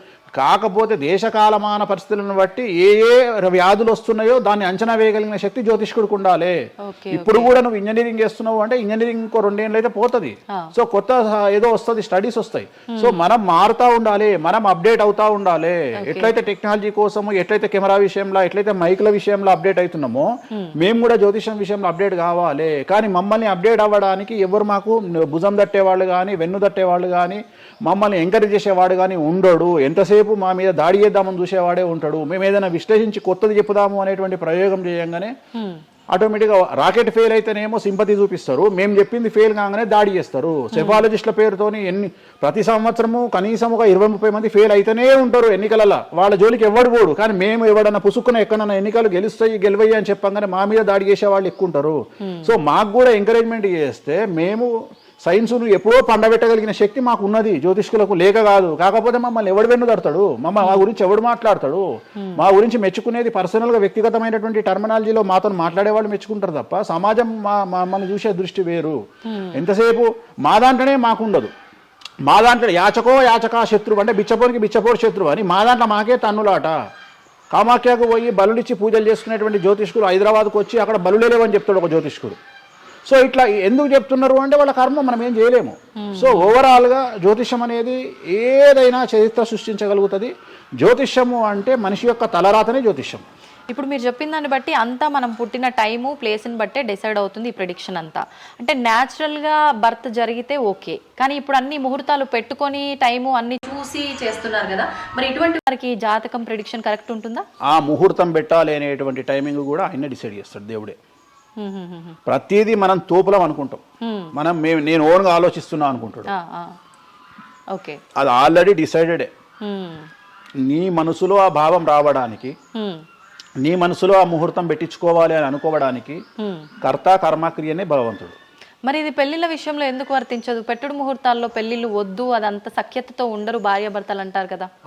అసలు ముహూర్తం మంచిదైతే ఎందుకు విడిపోతున్నారు అని ఇప్పుడు కొంతమంది మేధావులు అడుగుతారు. ఫస్ట్ నేను చెప్పే పాయింట్ ఏంటంటే, నీ జాతకాలే కలవకపోతే నువ్వు ఎంత మంచి ముహూర్తంలో చేసుకుంటే ఉంది. నీ జాతకాలు బాగుంటే, మీ జాతకాలు కలిస్తే నువ్వు అష్టమి నాడు పెళ్లి చేసుకున్నా, అమావాస్య నాడు పెళ్లి చేసుకున్నా ఏమీ కాదు. రైట్? సో నేను మాట్లాడే విషయం ఏంటంటే, నీ అబ్బాయి అమ్మాయి జాతకాలు బాగా కుదిరినప్పుడు వాళ్ళ లైఫ్ ఎక్కడో ఉంటుంది. చాలామంది there is calculated love, calculated relation. అమ్మాయి ఏమనుకుంటుంది, నేను నెలకు 1,50,000 సంపాదిస్తున్నా, నాకు ఖచ్చితంగా 2 లక్షలు సంపాదించే అబ్బాయి కావాలి అనుకుంటుంది. కానీ నన్ను జీవితంలో బాగా చూసుకునే అబ్బాయి కావాలి, నేను కాంప్రమైజ్ అవుతా, నీకు 1,00,000 వస్తుందా, నేను 1,50,000 సంపాదిస్తా, ఇద్దరం కలిసి 2.5 లక్షలతో బతుకుతాము అని ఏ అమ్మాయి అనుకోదు. సో ప్రతి ఒక్కడి క్యాలిక్యులేషన్ ఇదే. అలాగే అబ్బాయి ఏమనుకుంటాడు, నాకు 2 లక్షలు వస్తుంది కానీ నాకు చాలా అందమైన అమ్మాయి కావాలి అనుకుంటాడు. సో ఇక్కడ ఉన్న డిమాండ్కు తగ్గట్టు సప్లై లేదా. సో అప్పుడు ప్రాబ్లం ఏమవుతుంది, ఫైటింగ్. అప్పుడు ఏమవుతుంది అంటే కాంప్రమైజ్ అనేది స్టార్ట్ అవుతుంది. అంటే జ్యోతిష్యుడు జాతకాలు బాగాలేవు అని చెప్పినా ఇనే పరిస్థితులలో వీళ్ళు ఉండరు. రెండవది, జ్యోతిష్కులు కూడా ఏం చేస్తారంటే సాధ్యమైనంత వరకు ముక్కుసూటిగా ఆన్సర్ చెప్పకుండా, కుజదోషం ఉంది, 7వ ఇంట్లో కుజుడున్నాడు, 7వ ఇంట్లో శని కుజులు కలిసి ఉన్నారు, సో చాలా ప్రాబ్లం అవుతుంది. లేదా 7వ ఇంట్లో చంద్రుడు కుజుడు కలిసి ఉన్నారు, సో పిల్లవాడి తల్లి వల్ల సమస్యలు వస్తాయి, లేదా పిల్ల తల్లి వల్ల సమస్యలు వస్తాయి అని వీడు డైరెక్ట్గా అమ్మాయికో అబ్బాయికో చెప్పడు. లేదు మీ ఇద్దరికి సంతాన యోగం లేదు అని చెప్పడు. ఉదాహరణ 9:5 అయింది, ఇద్దరిది అమ్మాయిది అబ్బాయిది, సంతాన యోగం ఉండదు, షష్టాష్టకాలు అయినాయి. వీడు ఏమంటాడు, షష్టాష్టకాలలో శుభ షష్టాష్టకాలు అంటాడు. అంటే విషయంలో మంచి విషయం ఉంటుందా? ఉండదు కదా. శుభ షష్టాష్టకాలు ఎక్కడి నుండి వచ్చినాయి? నువ్వు చెప్పేదే విషం అంటున్నావు, విషం అనుకుంటూ మంచి విషయం అంటున్నావు మళ్ళా. సో మంచి విషయం ఎక్కడ నుండి ఉంటుంది? ఉండదు. విషయం వేసుకుంటే చస్తాడు. అట్లనే షష్టాష్టకాలు అంటే ప్రాబ్లం స్టార్ట్ అవుతుంది. అట్లనే 9:5, ఏకనాడి, వర్ణదోషము, యోని దోషము, ఇట్లా చాలా రకాల దోషాలు ఉంటాయి. సో ఈ దోషాలను ఏం చేస్తారంటే, ఈ దోషాలను ఎదుటి వ్యక్తికి నిజాయితీగా చెప్పడం మానేసి సాధ్యమైనంత వరకు వీళ్ళు పెళ్లి చేసుకోవాలి అనే ఇంటెన్షనల్ గా పాజిటివ్ వేలో వెళ్తాడు. రెండవది ఏంటంటే, ఆల్రెడీ వీళ్ళు ఏం చేస్తారు, మేమిద్దరం ఫిక్స్ అయినాము, మేము పెళ్లి చేసుకుంటాము అని డిసైడ్ చేసుకొని వస్తారు అక్కడికి. అప్పుడు వాడు ఇవన్నీ చెప్పి వాళ్ళ మనసును విరగొడతాడా? విరగొట్టాడు. జనరల్గా ప్రపంచంలో ఏ అమ్మాయి తండ్రి కానీ ఏ అబ్బాయి తండ్రి కానీ తన బిడ్డనో తన కూతురో తన అల్లుడో నాశనం కావాలి అని కోరుకోరు. కానీ చెప్పగలిగినటువంటి పరిస్థితుల్లో ఎవరు ఉండాలి? జ్యోతిష్కుడు ఉండాలి. సో అది నేను చేస్తున్న ప్రస్తుతం కలియుగంలో. వేరే వాళ్ళు ఎవరు చేయట్లేదు ఆ విధంగా. ఎందుకంటే రేపొద్దున కలిసి ఉండకపోతే 2 కుటుంబాలు బాధపడతాయి, సమాజంలో చెడ్డ పేరు వస్తుంది, వీళ్ళ లైఫ్ స్పాయిల్ అయిపోతుంది. సో అందుకని నేను చాలా జాగ్రత్తగా మొదలే డిసైడ్ చేసి, నీకు ఈ ప్రాబ్లం ఉందిరా బాబు, నువ్వు జాతకాలు నీకు కలవలేదు, వివాహం చేసుకోకు అని చెప్తా. వీళ్ళ జాతకాలు బాగా లేకున్నా తీసుకుపోయి మంచి ముహూర్తం చూసుకొని పెళ్లి చేసుకుంటే ఆ ముహూర్తం వీళ్లను సఫలీకృతులను చెయ్యదు. నీ జాతకం బాగుండాలి. అట్లనే నువ్వు ఏ టైంలో పుట్టాలనో డిసైడ్ చేసుకున్నా అని నువ్వు అనుకొని సిజేరియన్ పెట్టుకుంటావు. కానీ ఆ టైంలో నువ్వు నక్షత్రమే చూస్తావేమో కానీ 6వ ఇంట్లో ఉండే గ్రహాలు 12వ ఇంట్లో గ్రహాలు డిసైడ్ చేయగలిగింది భగవంతుడు. ఆ టైంలో ఒకవేళ వ్యయస్థానంలో గ్రహాలున్నా 6వ స్థానంలో గ్రహాలున్నా జాతకం అంతా కింద మీద అవుతుంది. ఒకవేళ కుజుడు ఉండే స్థానాన్ని బట్టి, చంద్రుడు బుధుడు ఉండే స్థానాన్ని బట్టి జాతకాలు కరెక్ట్గా డిసైడ్ చేయకపోతే ఆటిజంతో మగపిల్లలు పుడతారు. సో ఇన్ని సమస్యలు ఉంటాయి. సో చాలా ఈజీగా సిజేరియన్ ఆపరేషన్ చేసుకోగానే పిల్లలు మంచిగా పుడతారు అని కాదు అక్కడ. ఎందుకంటే నువ్వు పిల్లలు మంచిగా పుట్టాలి లేదు అనేది డిసైడ్ చేయడానికి it will take 3 to 4 hours. కానీ 3 to 4 minutes లో జ్యోతిష్కుడు డిసైడ్ చేస్తాడు. అది తప్పు. ఈ మధ్యకాలంలో దశమహావిద్యల అమ్మవార్ల గురించి చాలా ఎక్కువగా వింటున్నాం. రాబోతున్న సినిమాలు, ఆల్రెడీ వచ్చిన సినిమాలు కూడా వారికి సంబంధించిన సినిమాలు ఎక్కువగా రావడం జరుగుతోంది. అంటే కొత్తగా, అంటే ఎవరైనా మనిషి కొత్తగా వస్తే మాట్లాడుకోవడం వరకు ఓకే, కానీ భగవంతుల గురించి కొత్తగా మన అందరిలోకి రావటము, వాళ్ళ గురించి మాట్లాడుకోవటము, మళ్ళీ అంటే భగవంతుడు అంటేనే అందరికీ అందుబాటులో ఉండి వాళ్ళకున్న కష్టాల నుంచి గట్టెక్కించడానికి ఆరాధించే వాళ్ళుగా మనం భావిస్తాము. మరి వాళ్ళని అందరూ ఆరాధించొద్దని రకరకాల విధానాలన్నీ చెప్తూ ఉన్నారు. ఎవరు అసలు ఈ దశమహావిద్యలు, ఎందుకు ఆరాధించొద్దు అందరూ? నేను 1991 ఐ థింక్ ఘరానా మొగుడు అనే సినిమా ఓపెనింగ్ చేయడానికి విశాఖపట్నం వెళ్ళాను నేను. ఆ సినిమా ముహూర్తం నేనే పెట్టిన. ఇక్కడ చిరంజీవి గారి సినిమా, రాఘవేంద్రరావు గారిది విశాఖపట్నంలో అయ్యింది. బంగారు కోడిపెట్ట అనే సాంగ్ తోని ఆ సినిమా స్టార్ట్ అయింది. అది ముహూర్తం చేసిన నేను విశాఖపట్నంలో. అప్పుడు నేను అక్కడనే పక్కనే ఉన్నటువంటి శ్రీకాకుళం అనేటువంటి ఒక ప్రాంతానికి వెళ్ళిన. నేను మాట్లాడేది 1991. అప్పుడు వాళ్ళకి ఎన్టీ రామారావు అంటే ఎవరో తెలియదు. హైదరాబాద్లో ఎన్టీ రామారావు ఉంటాడు అంటే వాళ్ళ ఆశ్చర్యానికి అంతులు లేవు. అంటే ఎన్టీ రామారావు అనే వ్యక్తిని మీరు చూసిరా, మీకు తెలుసా అంటే వాళ్ళంతా, అంటే ఆ రోజు ఉన్నటువంటి డెవలప్మెంట్, ఆ రోజున్న ఫ్లైట్లు, ఆ రోజున్న వ్యవస్థను బట్టి వాళ్ళు ఎక్కడనో కుగ్రామంలో ఉండేటువంటి మనుషులు. సో వాళ్లకు ఎన్టీఆర్ అంటే హైదరాబాద్ అంటే తెలియదు. మీరు ఇప్పటికీ కూడా శ్రీకాకుళం ఆ ఏరియాకి వెళ్ళి హైదరాబాద్ మీరు జీవితంలో వచ్చిరని అడగండి, 190 మందికి హైదరాబాద్ అంటే ఏందో తెలియదు. ఓకే, సో అట్లనే భారతదేశంలో ఇప్పుడు మన తెలుగు రాష్ట్రాల్లో పుట్టిన చాలా మంది దగ్గరికి వెళ్ళి ఢిల్లీ ఎలా ఉంటుంది అని అడిగితే మీకు తెలియదు, ముంబై ఎలా ఉంటుంది అని అడిగితే మీకు తెలియదు. మాకు తెలియదు కాబట్టి ప్రపంచం గింతే బాయిలకప్ప అనుకోవద్దు. సో దశమహావిద్యలు అనేవి ఇవాళ కొత్తవి కావు. ఎలాగైతే లింగాకారంలో శివుణ్ణి పూజిస్తున్నామో, శివుడి భార్య అయినటువంటి సతీదేవిని అదే యోని రూపంలో పూజిస్తున్నాము. అయిపోయింది, చెరిసగం మంచుకురు ప్రపంచాన్ని.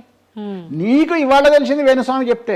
వేణుస్వామి ఎంక్వైరీ చేయడం అలవాటు, వేణుస్వామికి ఎక్స్ప్లోర్ చేయడం అలవాటు కాబట్టి తిరిగి వచ్చి నీకు ఇవాళ చెప్తే నీకు అర్థమైంది. నువ్వు అంత మాట మాట్లాడుతున్నావు. అరుణాచలం ఎవరికి తెలిసి ఇవాళ వరకు? ఎందుకు అరుణాచలానికి పొలోమంటే వెళ్ళిపోతున్నారు అంటే చాగంటి కోటేశ్వరరావు గారు చెప్పడం వల్ల నీకు అరుణాచలం తెలిసింది. మరి అరుణాచలం విషయంలో ఇదే డిస్కషన్ ఎందుకు వస్తలేదు? అరుణాచలం అనేది నిన్నమన్నటి దానికి తెలియదు కదా జనాలకు. ఇవాళ గిరి ప్రదక్షిణలు చేస్తూనే ఉన్నారు కదా మీరు అందరు పోయి. అంటే ఎవరో ఒకళ్ళు ఒక సబ్జెక్టు గురించి మాట్లాడేటువంటి పరిస్థితుల్లోకి రావాలి. ఆ ఫ్రీడమ్ మనం ఇవ్వాలి. సో అరుణాచలం గురించి చాగంటి గారు ఎలా మాట్లాడినారో, దశమహావిద్యల గురించి వేణుస్వామి గత 5 సంవత్సరాల నుండి ఫైటింగ్ చేస్తూ ఈ స్టేజ్కి తీసుకొచ్చిండు. దశమహావిద్యల గురించి మాట్లాడడంలో చాలా ఇబ్బందులు ఉంటాయి. ఎందుకంటే చాలా మంది దొంగ పనులు చాటుకు చేయాలనుకుంటారు కానీ పబ్లిక్ లో చేయాలనుకోరు. సో అలాంటి దాన్ని సైలెన్స్ బ్రేక్ చేసినటువంటి వ్యక్తి వేణుస్వామి. దానివల్ల వేణుస్వామి చాలా సఫర్ అయ్యిండు, సామాజికంగా సఫర్ అయ్యిండు, పండితులతో సఫర్ అయ్యిండు, మీడియా వల్ల సఫర్ అయ్యిండు, చాలా మందితో సఫర్ అయ్యిండు దశమహావిద్యల గురించి మాట్లాడడం వల్ల. అంటే ఎందుకు మరి మీరు ఇంత సఫర్ అవుతున్నప్పుడు ఎందుకు? నా ఇష్టం అది. అంటే సమాజంలో ఉన్నప్పుడు ఇష్టం, మన ఇష్టం. నేను తప్పు మాట్లాడతలేను కదా. ఇప్పుడు నేననే పాయింట్ ఏంటంటే అల్ట్రాసెట్ అని ఒక టాబ్లెట్ ఉంటుంది. ఆ టాబ్లెట్ లో గంజాయి ఉంటుంది. సో మనం వాడే చాలా టాబ్లెట్లలో గంజాయి ఉంటుంది. మనం వాడే చాలా టాబ్లెట్లలో కొన్ని క్యాన్సర్ ఔషధాలలో పాము విషం ఉంటుంది. దాని గురించి మనం మాట్లాడుకోం. సో మనం దేని గురించి మాట్లాడుకుంటాము అంటే ఏదైనా కొత్తది వచ్చినప్పుడు, వేణుస్వామి లాంటి వాడు వచ్చినప్పుడు మాట్లాడుకుంటాడు. ఇప్పుడు చాలా మంది, కొంతమంది నాకు తెలిసిన వాళ్ళు షుగర్ అంటే ఇప్పటికి కూడా చెప్పుకోరు. భారతదేశంలో షుగర్ వస్తే చెప్పుకోరు షుగర్ వచ్చిందని. అంతెందుకు ఇవాళ గురించి సరోగసి గురించి ఇప్పటికీ మన దేశంలో మాట్లాడుకోరు. ఇప్పటికి కూడా చాలా మంది సెలబ్రిటీలు సరోగసితోని పిల్లల్ని గంటూ అబద్ధాలు చెప్పుకుంటారు, మేము కడుపుతోనున్నామని. అట్లనే అబద్ధాలు చెప్పుకుంటారు, అట్లనే శ్రీమంతాలు చేసుకుంటారు. కానీ వాళ్ళంతా సరోగేట్ మదర్సు. కానీ వాళ్ళు జనాలకు తెలియదు. ఎందుకంటే పొద్దున్న లేచి డోర్ కొట్టి నువ్వు కడుపుతో ఉన్నావా లేదా అని బెదిరిస్తాడు. ఎవడన్నా బెదిరించాడు కదా. నువ్వు ఒక నిజమైన ప్రెగ్నెంట్ను పిలిచి అమ్మ 9 నెలలకు నీ బాడీ లాంగ్వేజ్ ఏందో అడుగు. డెలివరీ అయిన తర్వాత 40 రోజులు నీకు సుక్కలు ఎట్లా కనిపిస్తాయో అడుగు. మొన్న నాకు బాగా క్లోజ్ అయినటువంటి ఒక ఆమె 21 కొడుకు పుట్టిండండి వేణుస్వామి గారు, 21కి రండి అని పిలిచింది. 21కి పోయినా. 5వ అంతస్తులు ఉంది వాళ్ళ ఇల్లు. కిందికి నేను వచ్చిన పార్కింగ్ దిగంగానే వేణుస్వామి గారు మీరు లిఫ్ట్ లో రండి అని మెట్లెక్కుంటూ పోతుంది. 22వ రోజు. నాకు అనుమానం రాదా? వస్తుంది. నేను కూడా అడగానికి పుట్టిన కదా, నేను కూడా ఒక అమ్మ కొడుకునే కదా. నాకు తెలుసు మదర్ కి ఇబ్బందులన్నీ అసలు ఉండవు. సరోగా ఈమె కనదు కదమ్మా. ఇప్పుడు ఎవరో అంటారు, మీరు అది గెస్ చేశారు. గెస్ చేయడం ఏంది, 2 మెట్లు ఎక్కాలంటేనే బాడీ లాంగ్వేజ్ తెలిసిపోతుంది కదా. అవును. ఈమె స్వామి గారు మీరు లిఫ్ట్లో రండి అని టకటక మెట్లు ఎక్కుంటూ ఉరుకుతుంది. అంటే అంతకుముందు ఒక ఎట్లా ఉరికిందో డెలివరీ అయినాక కూడా అట్లే ఉరుకుతుంటే నాకు అనుమానం, ఏమేమి ఇట్లా ఉరుకుతుంది అంటే okay surrogate okay okay okay అంటే వాళ్ళు చెప్పుకోవడానికి భయపడుతుంది. అందరు నయనతారలు లక్ష్మీ మనుషులు కాదు కదా. అప్పటికైనా మీకు చెప్పారా వాళ్ళు ఓపెన్ గా? చెప్పలేదు, ఇప్పటికీ చెప్పలేదు. ఆల్రెడీ అట్లనే సెలబ్రిటీలు చాలా మంది ఇదే పని చేస్తారు. సో ఇలాంటివి మాట్లాడుకోవాలి అంటే సమాజం యాక్సెప్ట్ చేయదు.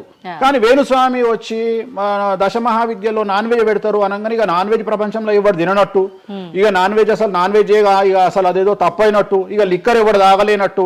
మళ్ళీ చూస్తే తెలంగాణలో హైయెస్ట్ లిక్కర్ సేల్స్ భారతదేశం మొత్తంలో తెలంగాణదే ఉంటుంది, ఆంధ్రప్రదేశ్దే ఉంటుంది. మనం బతికేది 2 రాష్ట్రాలు బతికేదే లిక్కర్ మీద బతుకుతాయి. కానీ మళ్ళీ మనకు ఎక్కడ లేని బాధ, వేణుస్వామి మాట్లాడితే నిజాయితీగా మాట్లాడిండు కాబట్టి వేణుస్వామి తప్పు చేస్తుండు, వేణుస్వామి ఆడ మందావుతుండడా. సార్ కరోనా వరకు తినకూడని కమ్యూనిటీలు ఏవి కూడా, అంటే నాన్ వెజ్ ముట్టుకోని కమ్యూనిటీలు కూడా డాక్టర్ చికెన్ తినురి మటన్ తినురి అనగానే ఒక్కొక్కడు మార్కెట్లో లేనంత మటన్ చికెన్ తిన్నారు. కమ్యూనిటీల గురించి నేను మాట్లాడా. అప్పటిదాకా మేము తినము అన్నోడు కూడా తినడం స్టార్ట్ చేసిర్రు. అంటే నువ్వు డాక్టర్ చెప్తే మళ్ళీ డాక్టర్ చెప్పాడు కాబట్టి తింటున్నామండి, లేకుంటే తినేవాళ్ళం కాదు. తిన్నవా లేదా? సో తప్పే ఉంది. అసలు మద్య మాంసాదులు లేని దేవతల గురించి మాట్లాడుకుందాం. ఎక్కడున్నారు దేవతలు? అసలు మద్య మాంసాదులు లేని దేవతలేరి? రాముడు క్షత్రియుడు, మాంసం తినలేదా? సురాపానం అంటున్నావు, దేవతలే సురాపానం తీసుకున్నారు. అది మద్యమే మరి అది దానికి ఏంటమ్మా? ఇప్పుడు ఎన్నో యాగాలు చేస్తారు, అవన్నీ పుకార్లు అంటున్నారు. అదే చెప్తున్నా నేను నీకు. సురాపానము అని ఎక్కడ పెట్టిరు? అమృతము అని ఎక్కడ పెట్టి? సురాపానము నథింగ్ బట్ సారా, ఇప్పసారా. అంటే అప్పుడు ఇన్ని రకాల మందులు లేవు కాబట్టి, స్కాచ్లు ఓడకాలు వైండ్లు లేవు కాబట్టి అప్పుడు మనకు ఒకటే ఏంది? సురాపానం అంటే సారా అంటే ఇప్పసారా, ఇప్ప పూల నుండి తీసినటువంటి సారా. అంతే, అది కూడా అంతే. మళ్ళా రోజులు పెరుగుతున్న కొద్ది టేస్ట్ మారుతుంది. సో ఇవాళ వేణుస్వామి వచ్చి మాట్లాడంగానే ఇక ఎక్కడ లేనటువంటి, అంటే ఏం లేదు. నేను అనేది ఏంటంటే టార్గెట్ చేయడానికి ఏదో ఒకటి కావాలి. ఇప్పుడు నువ్వు దశమహావిద్యల గురించి తెలుసుకోవాలి అంటే నువ్వు కామాఖ్య పోవాలి అంటే అప్ అండ్ డౌన్ 30,000 అవుతుంది. ఫ్లైట్ టికెట్, ట్రైన్లో పోలేవు. ఈ 30,000 రూపాయలు ఖర్చు పెట్టి నువ్వు అక్కడికి పోయి అక్కడ ఏం జరుగుతుంది అని తెలుసుకుని వచ్చిన తర్వాత వేణుస్వామి మీద నీకు క్లారిటీ వస్తుంది. సో ఒకవేళ నమ్మినోడు నమ్ముతాడు, నమ్మనోడు నమ్మడు. I don't care. నేనేంటంటే నేను తీసుకున్నటువంటి టార్గెట్ ప్రకారం వెళ్తున్నా, నేను చెప్పాలనుకున్నా. కానీ ఆల్మోస్ట్ ఆల్ తెలుగు స్టేట్స్లో 70-80% జనాలకు వామాచారం అంటే ఏందో తెలుసు, దశమహావిద్యలు అంటే ఏందో తెలుసు, దశమహావిద్యలో దేంతో పూజ చేస్తారో తెలుసు, అన్నీ తెలుసు. ఇంకొకటి ఏమైపోయిందంటే మీడియాలో నా గురించి రావడం వల్ల వేణుస్వామి వామాచారంలో స్పెషలిస్టు అనే విషయాన్ని నేను పబ్లిసిటీ చేసుకోకుండానే జనాల్లోకి వెళ్ళిపోయింది. సో ఎవరైతే వామాచారంతో పూజలు చేయాలనుకుంటారో ఆటోమేటిక్గా వాళ్ళే నా దగ్గరకు వస్తున్నారు. స్వామి, ఎందుకంటే ఇప్పుడు క్యాన్సర్కు పలానా దగ్గర మందిస్తారు అని నువ్వు నెగిటివ్గా ప్రమోట్ చేసావు అనుకో, జనాలు అక్కడికే పోతారు. అట్లనే వేణుస్వామి వామాచారంలో పూజలు చేస్తారట, వామాచారం కావాల్సిన వాళ్ళు నా దగ్గరికే వస్తారు డైరెక్ట్. సో ఈజీగా నన్ను రూట్ చేసి ఈయన దగ్గరికి వెళ్ళండి అని చెప్పినట్టు అయిపోయింది. అందుకని నాకు ఫ్రీ పబ్లిసిటీ వల్ల ఇంకా నేను ఉన్నదానికంటే ఇంకొక 100% బిజీ అయినా. అంటే ఏమవుతుంది? ఎందుకంటే అమ్మవారు కదా డిసైడ్ చేసేది. నేనేమనుకుంటా అంటే అమ్మవారు డిసైడ్ చేస్తుంది, అమ్మవారే డిసైడ్ చేస్తుంది. ఇప్పుడు నేను ఏదైనా హిందూ మతానికి, హిందూ శాస్త్రానికి, వామాచార విధానానికి, తంత్ర మార్గానికి, అమ్మవార్లకు వ్యతిరేకంగా నేను ఏం చేసినా అమ్మవారు నన్ను సర్వనాశనం చేస్తుంది. ఒకవేళ నా జోలికి వస్తే అమ్మవారు చూసుకుంటుంది, వాళ్ళ సంగతి నాకు అనవసరం. ఇప్పుడు మీరు అన్నారు అంటే ఈ దశమహావిద్యల్లో అమ్మవార్లకి మద్యము ఇవన్నీ పంచమకారాలన్నీ కూడా కామన్, అది అందరికీ తెలిసిందే అని. మరి మీరొక్కరే ఎందుకు బల్లగుద్దినట్టు ఇది వాస్తవం అని చెప్తున్నారు? అందరూ చెప్పే విధానం ఏ రకంగా ఉంది అంటే మనలో ఉన్న ఈ చక్రాలని యాక్టివేట్ చేయడము, మద్యము అని అంటే మద్యం కాదు ఇంకేదో అని చెప్పి, మాంసము అంటే మాంసం కాదు అల్లంతో ఇంకేదో మిక్స్ చేస్తే వచ్చేదాన్ని మాంసంగా పలుకుతారు కానీ అది మాంసం కాదు, అంటే జీవిని చంపడం ఇదంతా కాదు. ఈ విధానం చాలా మంది చెప్పుకుంటారు వస్తున్నారు. ఏం చెప్తారు అట్లా? అంటే దక్షిణాచారంలో పూజలు చేసే వాళ్ళు వాళ్ళ దగ్గరికి భక్తులు రావాలి అంటే వాళ్ళు అదే చెప్తారు. ఓకే, నీకు దీనికి ఒక ఎగ్జాంపుల్ చెప్తా. 2-వీలర్ ఎప్పుడైనా వాడినావా నీ లైఫ్ లో? నువ్వు 2-వీలర్ వాడినవా? నేను అడుగుతున్నా తల్లి, నిన్నే అడుగుతున్నా. 2-వీలర్ ఎప్పుడైనా వాడినవా? నేను ఎప్పుడు డ్రైవ్ చేయలే. సో 2-వీలర్ వాడిన వాళ్ళకే తెలుస్తుంది ఈ విషయం, చాలా బాగా తెలుస్తుంది. 2 చక్రాల బండి వాడిన వాడు కార్పొరేటర్ దాంట్లో ఆ పెట్రోల్లో చెత్త వస్తుంది. చెత్త వచ్చినప్పుడు బండి స్టార్ట్ కాదు, ఆ, స్టార్ట్ కాకపోతే మనం కొట్టి కొట్టి కొట్టి కొట్టి మెకానిక్ దగ్గర తీసుకుపోయి మెకానిక్ దగ్గర పెడతాం బండి. ఆ, ఏ మెకానిక్ కూడా మన ముందు కిక్కు కొట్టాడు. బండి ఫస్ట్ మనం ఆపగానే వాడు చేసేది ఫస్ట్ అది ఇప్పుతాడు మొత్తం. ఆ, ఎందుకంటే వాడికి తెలుసు ఒకవేళ పుసుక్కున స్టార్ట్ అయితే వీడు నాకు పైసలు ఇయ్యాడు. అందుకని ఏం చేస్తాడంటే దాన్ని కిక్కు కొట్టకుండా మొత్తం డప్పనిప్పి కార్పొరేటర్ క్లీన్ చేసి పైపు తీసి మొత్తం పెట్రోల్ ఇట్లా చూసి అంతా పెట్టి చేసినాక ఒక కిక్కు కొట్టగానే కుయ్యి అని స్టార్ట్ అవుతుంది. 50 రూపాయలు ఇస్తారంటాడు. రైట్, అయిపోయింది. రెండవది, నువ్వు ఆంజనేయ స్వామి గుళ్ళో పనిచేసే పంతుల దగ్గరికి పో, జ్యోతిష్యం చెప్పించుకో. దోష నివారణ నీకు ఏం చెప్తాడంటే హనుమంతుడికి సింధూరము అంటాడు. అవును, నవగ్రహ గుడిల పంతుల దగ్గరికి పో, గ్రహాల పూజలు చెప్తారు. నవగ్రహాలకు అభిషేకము అంటాడు, తైలాభిషేకము అంటాడు. అంటే నువ్వు ఎవరి దగ్గరికి పోతే వాడి దగ్గర లేని దాన్ని వాడు అడ్వైజ్ చేయడు. లాజిక్ అర్థమైందా? వాడి దగ్గర లేని దానికి వాడు అడ్వైజ్ చేయడు. దశమహావిద్యల గురించి కానీ వామాచారం గురించి కానీ చేయగలిగిన తోపు తురుము సౌత్ ఇండియాలో వేణుస్వామి ఒక్కడే. బుద్ధి లేనుడు ఎవడన్నా నువ్వు పోతే పండితుని దగ్గరికి పోతే నాకు చేత కాదండి, నేను ఎదవనండి, అక్కడ వేణుస్వామి గారు ఉన్నారండి అని ఎవడన్నా పంపిస్తాడా నిన్ను? పంపించరు. ఏమంటాడు అప్పుడు? అవన్నీ తప్పులు నేను చేసే కరెక్ట్ అంటాడు. అంతేగాని నా దగ్గరికి వీళ్ళందరూ దారి మళ్ళిస్తారా? పొండి వేణుస్వామి దగ్గరికి, పొండి వేణుస్వామి దగ్గరికి అని. అప్పుడు ఏం చెప్తాడు? పంచమకారాలు లేవు అంటాడు. అప్పుడు నేనేం చెప్తున్నా? వేణుస్వామి నిజాయితీ పరుడు కాడు, వేరే వాళ్ళు నిజాయితీ పరులు కారు. మీ చేతిలో ఆండ్రాయిడ్ ఫోనో ఐఫోనో ఉంది, గూగుల్లో కానీ చాట్ జీపీటీలో కానీ జెమినీలో కానీ వామాచారం అంటే ఏందో ఓపెన్ చేయండి, దశమహావిద్యలు అంటే ఏందో ఓపెన్ చేయండి, వామాచారంలో ఉండే పంచమకారాలు అంటే ఏంటో ఓపెన్ చేయండి. మీకు మీరే తెలుసుకోండి. ఈ సమాజంలో తెలుగు రాష్ట్రాల్లో ఉన్న దొంగలెవరో దొరలెవరో మీరే గుర్తుపట్టండి. ఎవరు అబద్ధాలు చెప్తున్నారో అనే విషయాన్ని తెలుసుకోండి. వేణుస్వామి దొంగ అయితే వేణుస్వామి దగ్గరికి రాకండి, వేణుస్వామి జ్యోతిషం చేత కాకపోతే రాకండి, వేణుస్వామి పంచమకారాలు తప్పు చెప్తే రాకండి. మీరు ఎవరిని అడగండి, మనుషుల మాట నమ్మకండి, దీన్ని నమ్మండి. నేను అందుకనే మనుషుల్లో మార్పులు ఉండొచ్చు, మనుషుల్లో భేదాభిప్రాయాలు ఉండొచ్చు, మనుషుల్లో ఈగోలు ఉండొచ్చు. దీంట్లో ఈగోలు లేవు, దీనికి ఈగో లేదు, దీనికి పొసెసివ్నెస్ లేదు, దీనికి ఈర్ష లేదు. మంచిగా ఓపెన్ చేయండి, వామాచారం అని కొట్టండి. వామాచారం అంటే ఏందో చూపిస్తుంది, పంచమకారాలు అంటే ఏందో చూపిస్తుంది, దశమహావిద్యలు అంటే ఏందో చూపిస్తుంది, కామాఖ్య దేవాలయం అంటే ఏందో చూపిస్తుంది. సో పంచమకారాల్లో ఏమేమి ఉంటాయో అదే చూపిస్తుంది. సో పంచమకారాలలో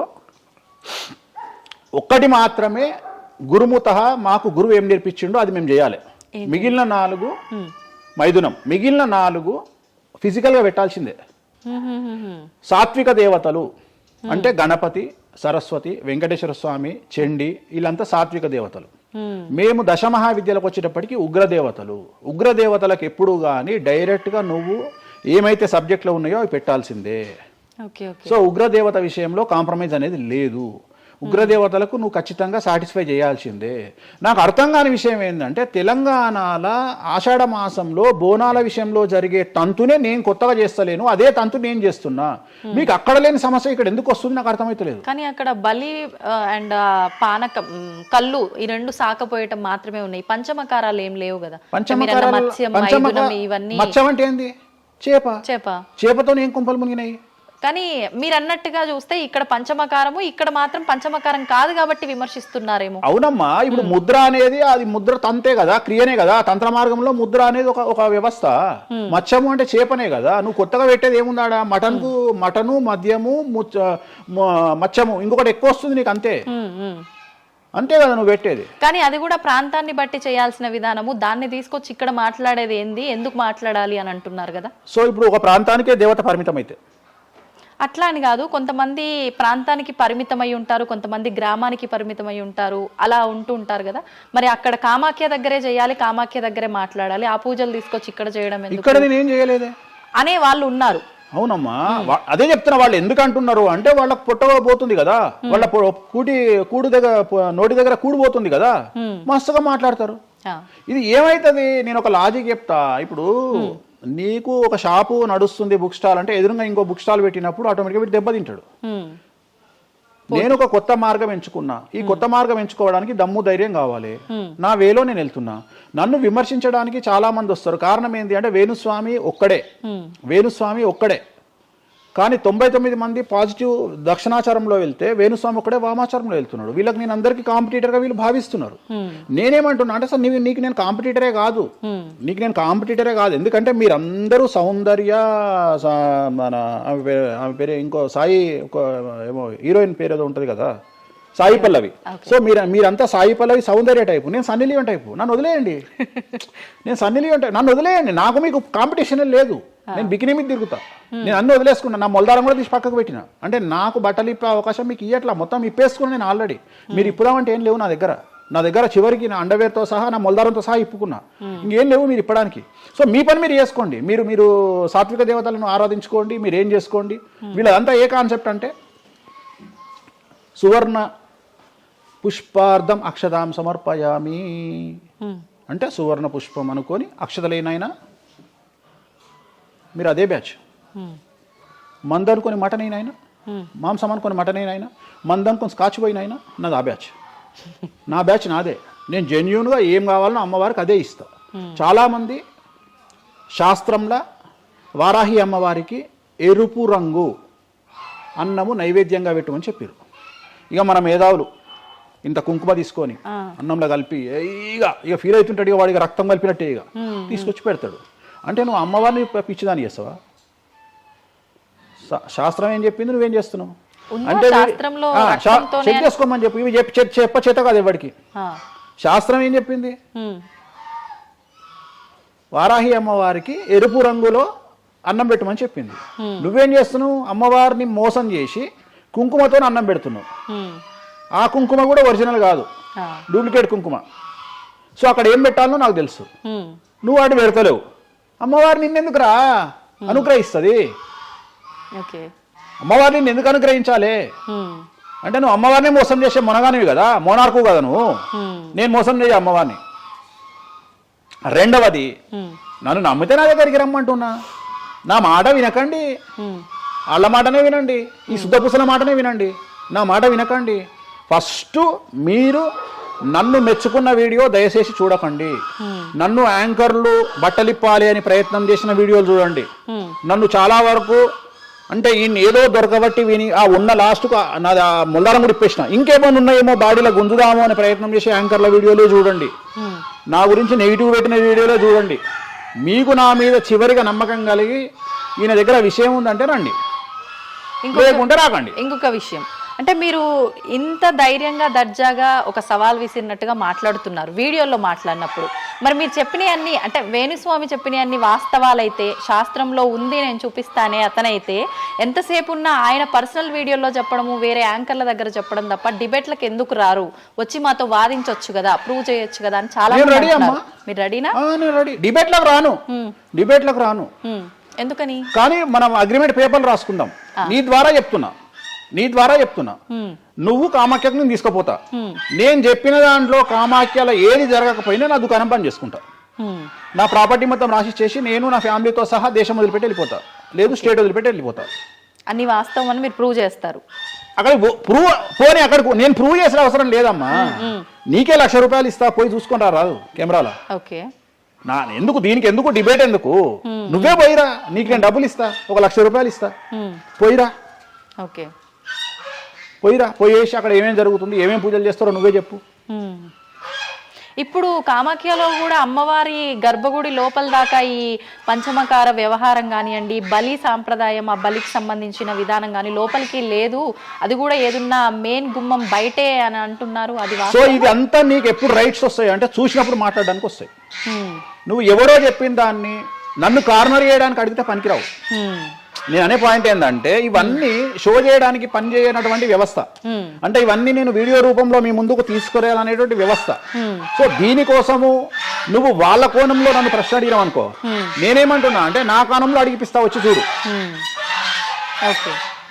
నా కోణంలో నువ్వు ఎప్పుడు అడుగుతావు? నాతో పాటు వచ్చినప్పుడు అడుగుతావు. నువ్వు నాతో పాటు చూడకపోతే నువ్వెట్లా అడుగుతావు? అట్లనంట ఇట్లనంట. ఇప్పుడు నార్త్ ఇండియా వాడు ఉన్నాడు, నేపాల్లో ఉంటాడు, వానికి వెంకటేశ్వర స్వామి విగ్రహం ఏందో తెలియదు. సపోజ్ వానికి ఎవరో చెప్పిండు ఎల్లిగాడు వెంకటేశ్వర స్వామి కాదు ఆడ అమ్మవారు ఉన్నదని, వాడు కూడా నువ్వు అడిగినట్టే అక్కడ లోకల్ యాంకర్ అడుగుతుంది, ఆడ వెంకటేశ్వర స్వామి కాదట అమ్మవారు ఉన్నదట కదా అంటాడు. నువ్వు చూస్తే చెప్తావు, అరే పిచ్చినాయాలా, అరే ఎదవనాయాలా, ఆడున్నది వెంకటేశ్వర స్వామిరా, దేవుడురా అని చెప్తావు. ఆ, అవునా? అవును. నువ్వు ఆ కామాఖ్య అమ్మ వాడిని చూస్తున్నా నీకు అడగకపోతుంటే నువ్వేం అడుగుతుంటే నీ వర్షన్ మారుతున్నావు. వేణుస్వామి గారు మిమ్మల్ని ఎందుకు టార్గెట్ చేస్తున్నారండి ఈ ఎదవలు అని అడిగే విధానం మారుతుంది. మారుతుందంటారా పక్క? నువ్వు చూడకపోతే నీకు ఎక్కడ అడుగుతావు. హా. నీ ఆలోచన విధానం ఏంటంటే ఈయన ఏమన్నా ఇరుకున పెడదామా అనే ఆలోచనే తప్ప, అరే ఈయన మరి నేను చూడలేదు కదా, నాకు రైట్సే లేవే అని నువ్వు అనుకుంటలేవు. నీకు రైట్స్ ఎక్కడ ఉన్నాయమ్మా అడగడానికి? నన్ను అడగడానికి నీకు రైట్సే లేవు. అంటే మీరు అన్నట్టు నేను అక్కడికి వచ్చి చూస్తే అక్కడ జరిగేది చూస్తా, అది మాత్రం శాస్త్ర ప్రకారంగా జరుగుతుందో లేదో నేను చూడలేను కదా. అంటే దీన్ని బట్టి నీ ఉద్దేశం ఏంటి అంటే, ఒక దేవాలయంలో కూడా శాస్త్ర ప్రామాణికంగా జరగదు. కామాఖ్యలో తెలుగు వాళ్ళు మాట్లాడుకునే, పండితులు మాట్లాడుకునేవే నిజాలు. ఇప్పుడు నువ్వు అనేది అదే కదా. అంటే అది ప్రాంతీయం ప్రకారంగా జరుగుతుంది, అది మరి శాస్త్రంలో ఏదైనా ఉండొచ్చు, ప్రాంతీయమే ఉండకపోవచ్చు. జరుగుతుందమ్మా, ఏదైనా ప్రాంతీయమే జరుగుతుంది, ఏదైనా ప్రాంతీయమే జరుగుతుంది. గోవాల కసినో ఆడితే తప్పు లేదు, తెలంగాణలో కసినో ఆడితే తప్పు. దాన్నే దేశకాలమాన పరిస్థితులు అంటారు. తిరుపతి వెంకటేశ్వర స్వామికి తిరుపావడ సేవ చేస్తారు, మరి ఎందుకో లోకల్ టెంపుల్ ఎందుకు తిరుపావడ సేవ చేస్తలేరు? తిరుపతి వెంకటేశ్వర స్వామి వారికి పునుగుపిల్లి తైలం పెడతారు, మరి అట్లనే ఇప్పుడు రేపటి నుండి రామాలయంలో పునుగుపిల్లి తైలం పెట్టి నువ్వు వచ్చి నువ్వు స్టార్ట్ చేయమ్మా. మన తెలుగు రాష్ట్రాలలో నువ్వు ప్రాంతీయత గురించి మాట్లాడుతున్నావు కదా. అంటే ఒక్కొక్క దానికి ఒక్కొక్క కట్టుబాట్లు ఉంటాయి కదా. అవునమ్మా, నీకు కావాల్సింది అల్టిమేట్ గా ఏంది? నీకు డబ్బు కావాలి, నువ్వు కోరుకున్న కోరికలు తీరాలి, ఆ. అంతే కదా. నువ్వు కోరుకున్న కోరికలు తీరాలి. ఎంతమంది ఎకనామికల్ అఫెన్స్ చేస్తలేరు భారతదేశంలో? టీచర్ దగ్గర నుండి మొదలుకుంటే ప్రతి ఒక్క నువ్వు ₹1,00,000 లోన్ తీసుకొని కట్టకపోతే నీ ఇంటి ముందరకు వస్తారు. 20,000 కోట్లు తీసుకున్నాడు దొబ్బేస్తామని సంఖ కూడా ఎవడు పట్టుకోడు. ఇవి కదా మనం మాట్లాడుకోవాలి. ఇవి చేతగావు. వేణుస్వామి కామాఖ్య నుండి అమ్మవారిని తెచ్చి హైదరాబాద్లో పెట్టిండు అంటే నేను అనే పాయింట్ ఏంటంటే ఇదే చెప్తున్నా. ఇప్పుడు విమర్శించడానికి, బట్టలిప్పడానికి చేసే ప్రయత్నము, నువ్వు సబ్జెక్ట్ గురించి ఆలోచించి వామాచారం అంటే ఏంది, దీనివల్ల లాభం ఏంది, ఇది కదా అడగాల్సిన ప్రశ్నలు. కానీ ఏం చేస్తున్నావు? నీ దగ్గరకు వచ్చే వరకు సాధ్యమైనంత వరకు అసలు కామాఖ్యలో ఇష్టమే లేదట కదా. ఒకవేళ నిన్ను నిరూపిద్దామని నేను విశ్వ ప్రయత్నం చేస్తే చివరికి నువ్వేం మాట్లాడతావు? అది అక్కడ లోకల్ అట కదా. అవును లోకలే, అది లోకలే. ప్రతి ప్రాంతానికి ఆచారం ఉంటుంది. మరి సంక్రాంతి అనే పండుగ ఆంధ్ర వారిది కదా, తెలంగాణలో లేదు కదా. మరి తెలంగాణ రేపటి నుండి వేస్తే జనవరిలో తోలు తీద్దాం ఒకటి చెప్పు, మరి చేద్దాం. పతంగులు ఎగిరేసుడు తెలంగాణ ప్రాంతం కదా, ఆంధ్రాలో ఎవడని వేస్తే తందాం ఈసారి చెప్పు, మరి నువ్వే చెప్పు. ఎందుకు బ్రిటిష్ వాళ్ళు అలవాటు చేసిన న్యూ ఇయర్ ని మనం జరుపుకోవట్లేదా? అంటే నీకు నచ్చింది. నేను అదే చెప్తున్నా, మీరు చేస్తే సంసారం, వేణుస్వామి చేస్తే వ్యభిచారం. అంటే అర్థమైంది ఏంటంటే యాంకరింగ్. ఇప్పుడు ఇంటర్వ్యూ మనం మాట్లాడుకుంటే సంవత్సరం గురించి మాట్లాడదామంటే నీకు అల్టిమేట్గా కాంట్రవర్సీ కావాలి. ఎందుకంటే జనాలు కాంట్రవర్సీ తన్నుకొని వస్తే ఎంజాయ్ చేస్తారు. ప్రశాంతంగా కూర్చొని ఓం నమో వెంకటేశాయ, వెంకటేశ్వరం కొబ్బరికాయ కొడతాడు, వెంకటేశ్వరం 3 నామాలు ఉంటాయి అంటే ఎవరు చూడడు. ఇట్లా మనం ఇద్దరం పెంట పెట్టుకున్నాం అనుకో, కింద నన్ను వచ్చిండ్రో ఆ దున్నపోతు అని ఒక కామెంట్ పెట్టి ఎంజాయ్ చేస్తాడు చేస్తాడు. సో ఇవన్నీ చూసి చూసి చూసి చూసి చూసి వెక్స్ అయిపోయినా. నేను ఒకటే నమ్ముతా, ఒక మనిషి విమర్శించంగానే ఆ మనిషి లైఫ్ నాశనం అయితే ఆ మనిషి బ్రతికి వేస్ట్. ఒక మనిషి కొట్టగలిగితే ఆ మనిషి లైఫ్ వేస్ట్. మీరు ఏం కొట్టుకుంటారో, ఏం విమర్శ చేసుకుంటారో మీ ఊహకే వదిలేస్తున్నా. వేణుస్వామి అన్టచబుల్. వేణుస్వామి చాలా కష్టపడి స్థాయికి వచ్చిండు. సో వేణుస్వామి చెప్పేవేవి అబద్ధాలు కాదు. ఇంత పెద్ద స్టేట్మెంట్ ఇస్తున్నా. వేణుస్వామి తప్పు చేస్తే వేణుస్వామిని అమ్మవార్లు సర్వనాశనం చేస్తారు, 1000 ముక్కలు చేస్తారు. వేణుస్వామి సర్వనాశనం అయిపోతాడు. నా జోలికి ఎవడొచ్చినా వాన్ సంగతి అమ్మవారు చూసుకుంటుంది. ఇంతకంటే బిగ్గెస్ట్ స్టేట్మెంట్ ఎవడు ఇయ్యాడు ప్రపంచంలో, నేను ఇస్తున్నా. సో నేను ఇక్కడున్న తొప్పాసగాళ్ళతో డిబేట్ పెట్టాల్సిన అవసరం నాకు లేదు. నీకు దమ్ముంటే నువ్వు తీసుకురా, ఎవరిని తీసుకొస్తావో నేను డబ్బులు పెట్టుకుంటా, కామాఖ్య తీసుకుపోతా, చూపిస్తా. మళ్ళీ మొత్తం చూపించిన తర్వాత నేను అట్లా నుంచి ఇది లోకల్ ఇది లోకల్. రాత్రి పెళ్లిలు ఏదైతాయి ఆంధ్రాలో అవుతాయి, తెలంగాణలో ఏ పెళ్లిలు అవుతాయి 11 గంటలకు అవుతాయి. మరి ఇప్పటి నుండి తెలంగాణలో ఎవడన్నా రాత్రి పూట పెళ్లి చేసుకుని తన్నాలే పట్టుకొని. ఇంత పెద్ద గ్లోబలైజేషన్ అయ్యింది. చివరికి బాలయ్య బాబు సినిమాలకు కూడా పరదాలు కాలుస్తున్నాం అమెరికాలో, పవన్ కళ్యాణ్ సినిమాలకు కూడా పరదాలు కాలుస్తున్నాం అమెరికాలో. దీంట్లో రానటువంటి పట్టింపు ఓన్లీ వేణుస్వామి కామాఖ్య దగ్గరికి పోయినప్పుడే వస్తుంది అంటే కావాలని చేస్తున్న వ్యవహారం ఇదంతా వాళ్ళ ఇష్టం. ఇప్పుడు కాసేపు ఇవన్నీ పక్కన పెడితే కామాఖ్య, ఈ జాతకాలు ఇవన్నీ ఇప్పటి వరకు కూడా రకరకాల విపత్తులు అయితే మనం చూసాం. గత ఉగాది మన కొత్త సంవత్సరం నుంచి కూడా ఇప్పటి వరకు చాలా విపత్తులు చూసినాం. అంటే పంచభూతాల్లో ఒక్కొక్కటి ఒక్కొక్క ప్రళయంగా, అగ్ని ద్వారా కావచ్చు, గాలి ద్వారా కావచ్చు, రకరకాలుగా. ఇప్పుడు ఈ గ్రహాల మార్పుల వల్ల ఏవో రాబోతున్నాయని, మొన్న రీసెంట్గా బ్రహ్మంగారి ఇల్లు కూలింది అని, అంటే ఎక్కడ ఏ మూలన ఏం జరిగినా కూడా దాన్ని ప్రతి ఒక్కదానికి లింక్ చేసి దానివల్ల ఏదో దుష్ప్రభావాలు రాబోతున్నాయి, దీనివల్ల ఇబ్బందులు పడబోతున్నారని చెప్పి చెప్తున్నారు. మరి ఈ 2026 మనమైతే ఉగాది నుంచి చూసుకుంటాం, కానీ ఆంగ్ల నూతన సంవత్సరం రాబోతోంది. దీని ద్వారా మనకు ఉగాది వరకు ఈ మధ్య కాలంలో ఎలా ఉండబోతోంది, గ్రహాలు రాశుల పరంగా చూసుకుంటే, పంచభూతాల పరంగా చూసుకుంటే, తర్వాత మనకి సంవత్సరం మారిన తర్వాత ఎలా ఉండబోతోంది. 20 నిమిషాలు ఆడుకుందామనే ప్రయత్నం చేసిన నీకు ఇప్పుడు చిన్న ఫినిషింగ్ టచ్ ఇస్తా. అసలు నువ్వు జనవరి 1కు ముందు నా దగ్గరికి ఇంటర్వ్యూకి ఎందుకు వచ్చినావు? ఎందుకు రావు? ఉగాది కదా నువ్వు రావాలి. ఉగాదిది సపరేట్, అప్పుడు కొత్త పంచాంగం దృష్ట్యా ఇది సపరేట్. క్వశ్చన్ లేదు. ఎందుకని? తప్పు. దీనికి ఆన్సర్ చెప్పినాకనే ముందరకు పోవాలి మనం.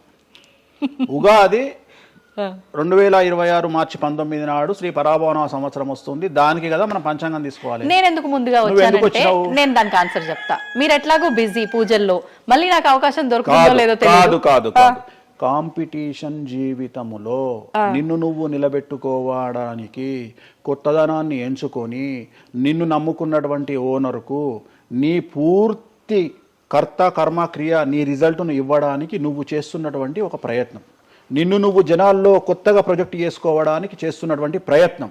అదే ప్రయత్నం వేణుస్వామి చేసిండు కామాఖ్య విషయం. అమ్మా ఇట్లొచ్చారా? అర్థమైందా? కాబట్టి జనాల్లో కొత్తదానంలో కొత్తగా వస్తే నువ్వు గదే యాంకరింగ్ నేర్చుకున్నావు, గాయన గదే అడ్వకేట్ చదువుకుండు, గా టీవీ ఛానల్ గదే చేసింది. మరి గా టీవీ ఛానల్ ఏమో ప్రైమ్ టైమ్ స్లాట్ 2 లక్షలు ఎట్లా పోతుంది? పనికి వాళ్ళ చిన్న ఛానల్ 2000 ఎందుకు పోతుంది అంటే వాళ్ళు కష్టపడడానికి, వాళ్ళు చేసిన స్టింగ్ ఆపరేషన్లు కావచ్చు, వాళ్ళు జీవితాన్ని నాశనం చేసిన విధానం కావచ్చు, వాళ్ళకి ఆ పేరు వచ్చింది. సో అట్లనే వేణుస్వామి కష్టపడి ఈ స్థాయికి రావడానికి వేణుస్వామికి అంటూ ఒక బ్రాండ్ ఉన్నది. సో రెండవది, ఇదే సంవత్సరం ఇదే ఛానల్లో 2025 శివ అనే ఒక యాంకర్ కు నేను ఇంటర్వ్యూ ఇచ్చిన. అందులో చాలా విషయాలు చెప్పిన. ఏమేం చెప్పినా, ఈ సంవత్సరము రైలు ప్రమాదాలు ఎక్కువ అని చెప్పిన, విమాన ప్రమాదాలు ఎక్కువ అని చెప్పిన. చెప్పంగా వెనకకించి వచ్చి వీరికి పని పాట లేదు, వీడు పొద్దుగా లేస్తే నెగిటివే మాట్లాడతాడు అని తిట్టిరు నన్ను. మరి అయినప్పుడు ఒక్కడన్నా పెట్టడేంద్రా? పెట్టాలే కదా. ఎందుకు పెట్టారు అంటే చివరికి జ్యోతిష్యం చెప్పుకునే స్వేచ్ఛ కూడా మా బొందకు లేకుండా చేసిరు. జ్యోతిష్యంలో అరే ఇప్పుడు నా సొంత కవిత్వం కాదు, ఎవరిని అడిగినా చెప్తారు. ఈ సంవత్సరం గురువు అధిపతి కమాండర్ కేతువు అన్ని క్లియర్గా ఉన్నాయి. కేతువు అంటే మోక్షకారకుడు, భక్తికారకుడు. ఈ సంవత్సరం 2026లో ఎక్కడైతే జనాలు గుమిగూడు ఉంటారో అక్కడ ప్రాబ్లమ్స్ వస్తాయి. అది రేపు జరగబోయేటువంటి పుష్కరాలు కావచ్చు, రేపు జరగబోయే సమ్మక్క సారక్క పండగ కావచ్చు, లేకపోతే దేవాలయాల్లో ముక్కోటి ఏకాదశి కావచ్చు, ఎక్కడైతే భక్తి భావం ఉంటుందో అక్కడ చాలా పెద్ద పెను ప్రమాదాలు, సంచలనాలు జరుగుతాయని శాస్త్రం చెప్తుంది. శాస్త్రం చెప్పినప్పుడు ఆ శాస్త్రాన్ని వేణుస్వామి చెప్తున్నాడు. దీన్ని కూడా తప్పు తీసుకుపోయి వేణుస్వామి ఏలినాడు శని నడుస్తుంది మేషరాశికి, మేషరాశి బాగుండదు అని చెప్పాలి కానీ మేషరాశి సూపర్ స్టార్లు అవుతారని నేనెందుకు చెప్తా అంటే, ఒక చూసినావా వేణుస్వామి మన ఒక ఆమె నేను మీనరాశి బాగాలేదంటే మీనరాశికి బాగాలేదని చెప్తున్నా వేణుస్వామి ఎక్కడ చెప్పాడు వేణుస్వామి అని ఇట్లనే ఊతుంది ఆమె, ఇట్లనే అంటుంది వేణుస్వామి చెప్పిండు అని తిట్టింది. నువ్వు నమ్మవమ్మా, ఆమె అమెరికా నుండి పంచు ప్రభాకర్ అని ఒక ఆయన ఉంటాడు, ఆయన తిట్టిండమ్మా ఆ బూతులు భగవంతా నేనైతే తెల్లారి చచ్చిపోతుండే. అంటే వాళ్ళిద్దరికి ఫైటింగ్ జరిగి గదే మీనరాశి అని చెప్తున్నా నేను. ఆమె మీనరాశి అంట, గదే మీనరాశి అంటున్నా నేను. అంటే నేను చెప్పేది అదే. నేను చెప్పేది ఫస్ట్ శనీశ్వరుడు కాదు, శనేశ్వరుడు. శనీశ్వరుడు అని ఎందుకు వచ్చింది అంటే, ఒకరోజు శని శంకరుడు ఇద్దరు కలిసినప్పుడు శంకరుడు శనిని అడుగుతాడు, ఏందా నేను చూస్తే పెద్ద అందరు భయపడుతున్నారు, చాలా పెద్ద పెద్ద వాళ్ళు భయపడుతున్నారు, నువ్వు తోపు తురుమట కదా అంటాడు. అంటే నేను తోపు తురుమా కాదా, రేపు చెప్తా నీ సంగతి అంటాడు. ఎవరు? శని ఈశ్వరుని అంటాడు. అంటే ఏంది అంటే, రేపు నీ టైం వచ్చింది, నీ సంగతి ఏందో చెప్తా అంటాడు. అంటే తెల్లవారి పొద్దున సూర్యోదయానికి శంకరుడు పోయి ఒక చెట్టు తొర్రలో దాచుకొని సాయంత్రం సూర్యాస్తమయం వరకు చెట్టు తొర్రలోనే ఉంటాడు. ఉండి బయటకు వస్తాడు. బయటకు వచ్చిన తర్వాత శని ఎదురుపడితే నన్నేమో చేస్తా అన్నావు కదా, ఏం చేసినావు అంటాడు.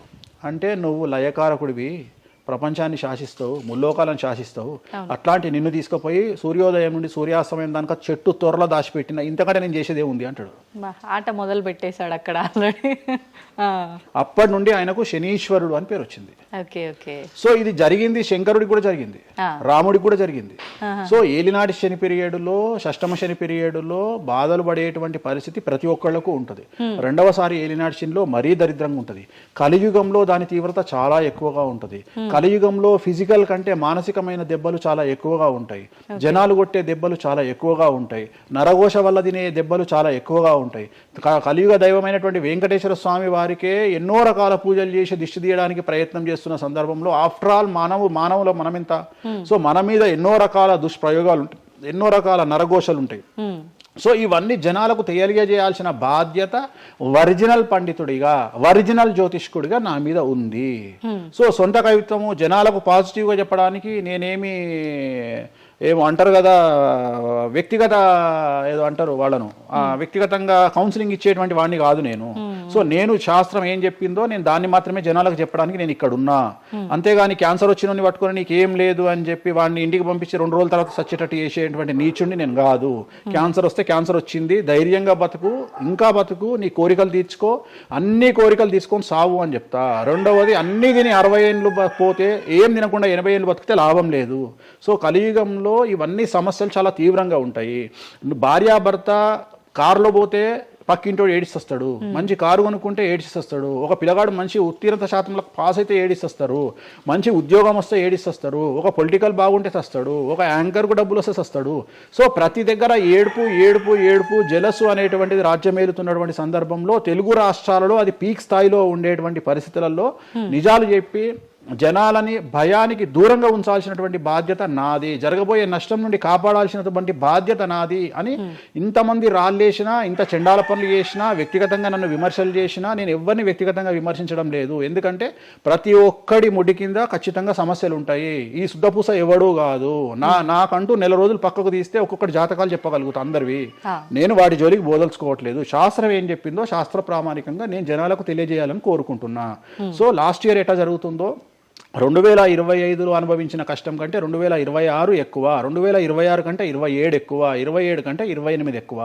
2025 నుండి 28 వరకు సమాజంలో ప్రకృతిలో జరిగే సంఘటనల తీవ్రత చాలా ఎక్కువగా ఉండబోతా ఉంది. ప్రకృతి పరంగా, సామాజికంగా, అగ్ని ప్రమాదాల పరంగా, వాహన ప్రయాణాల ప్రమాదం, చాలా రకాల సమస్యలు ఈ సంవత్సరం ఉండబోతున్నాయి.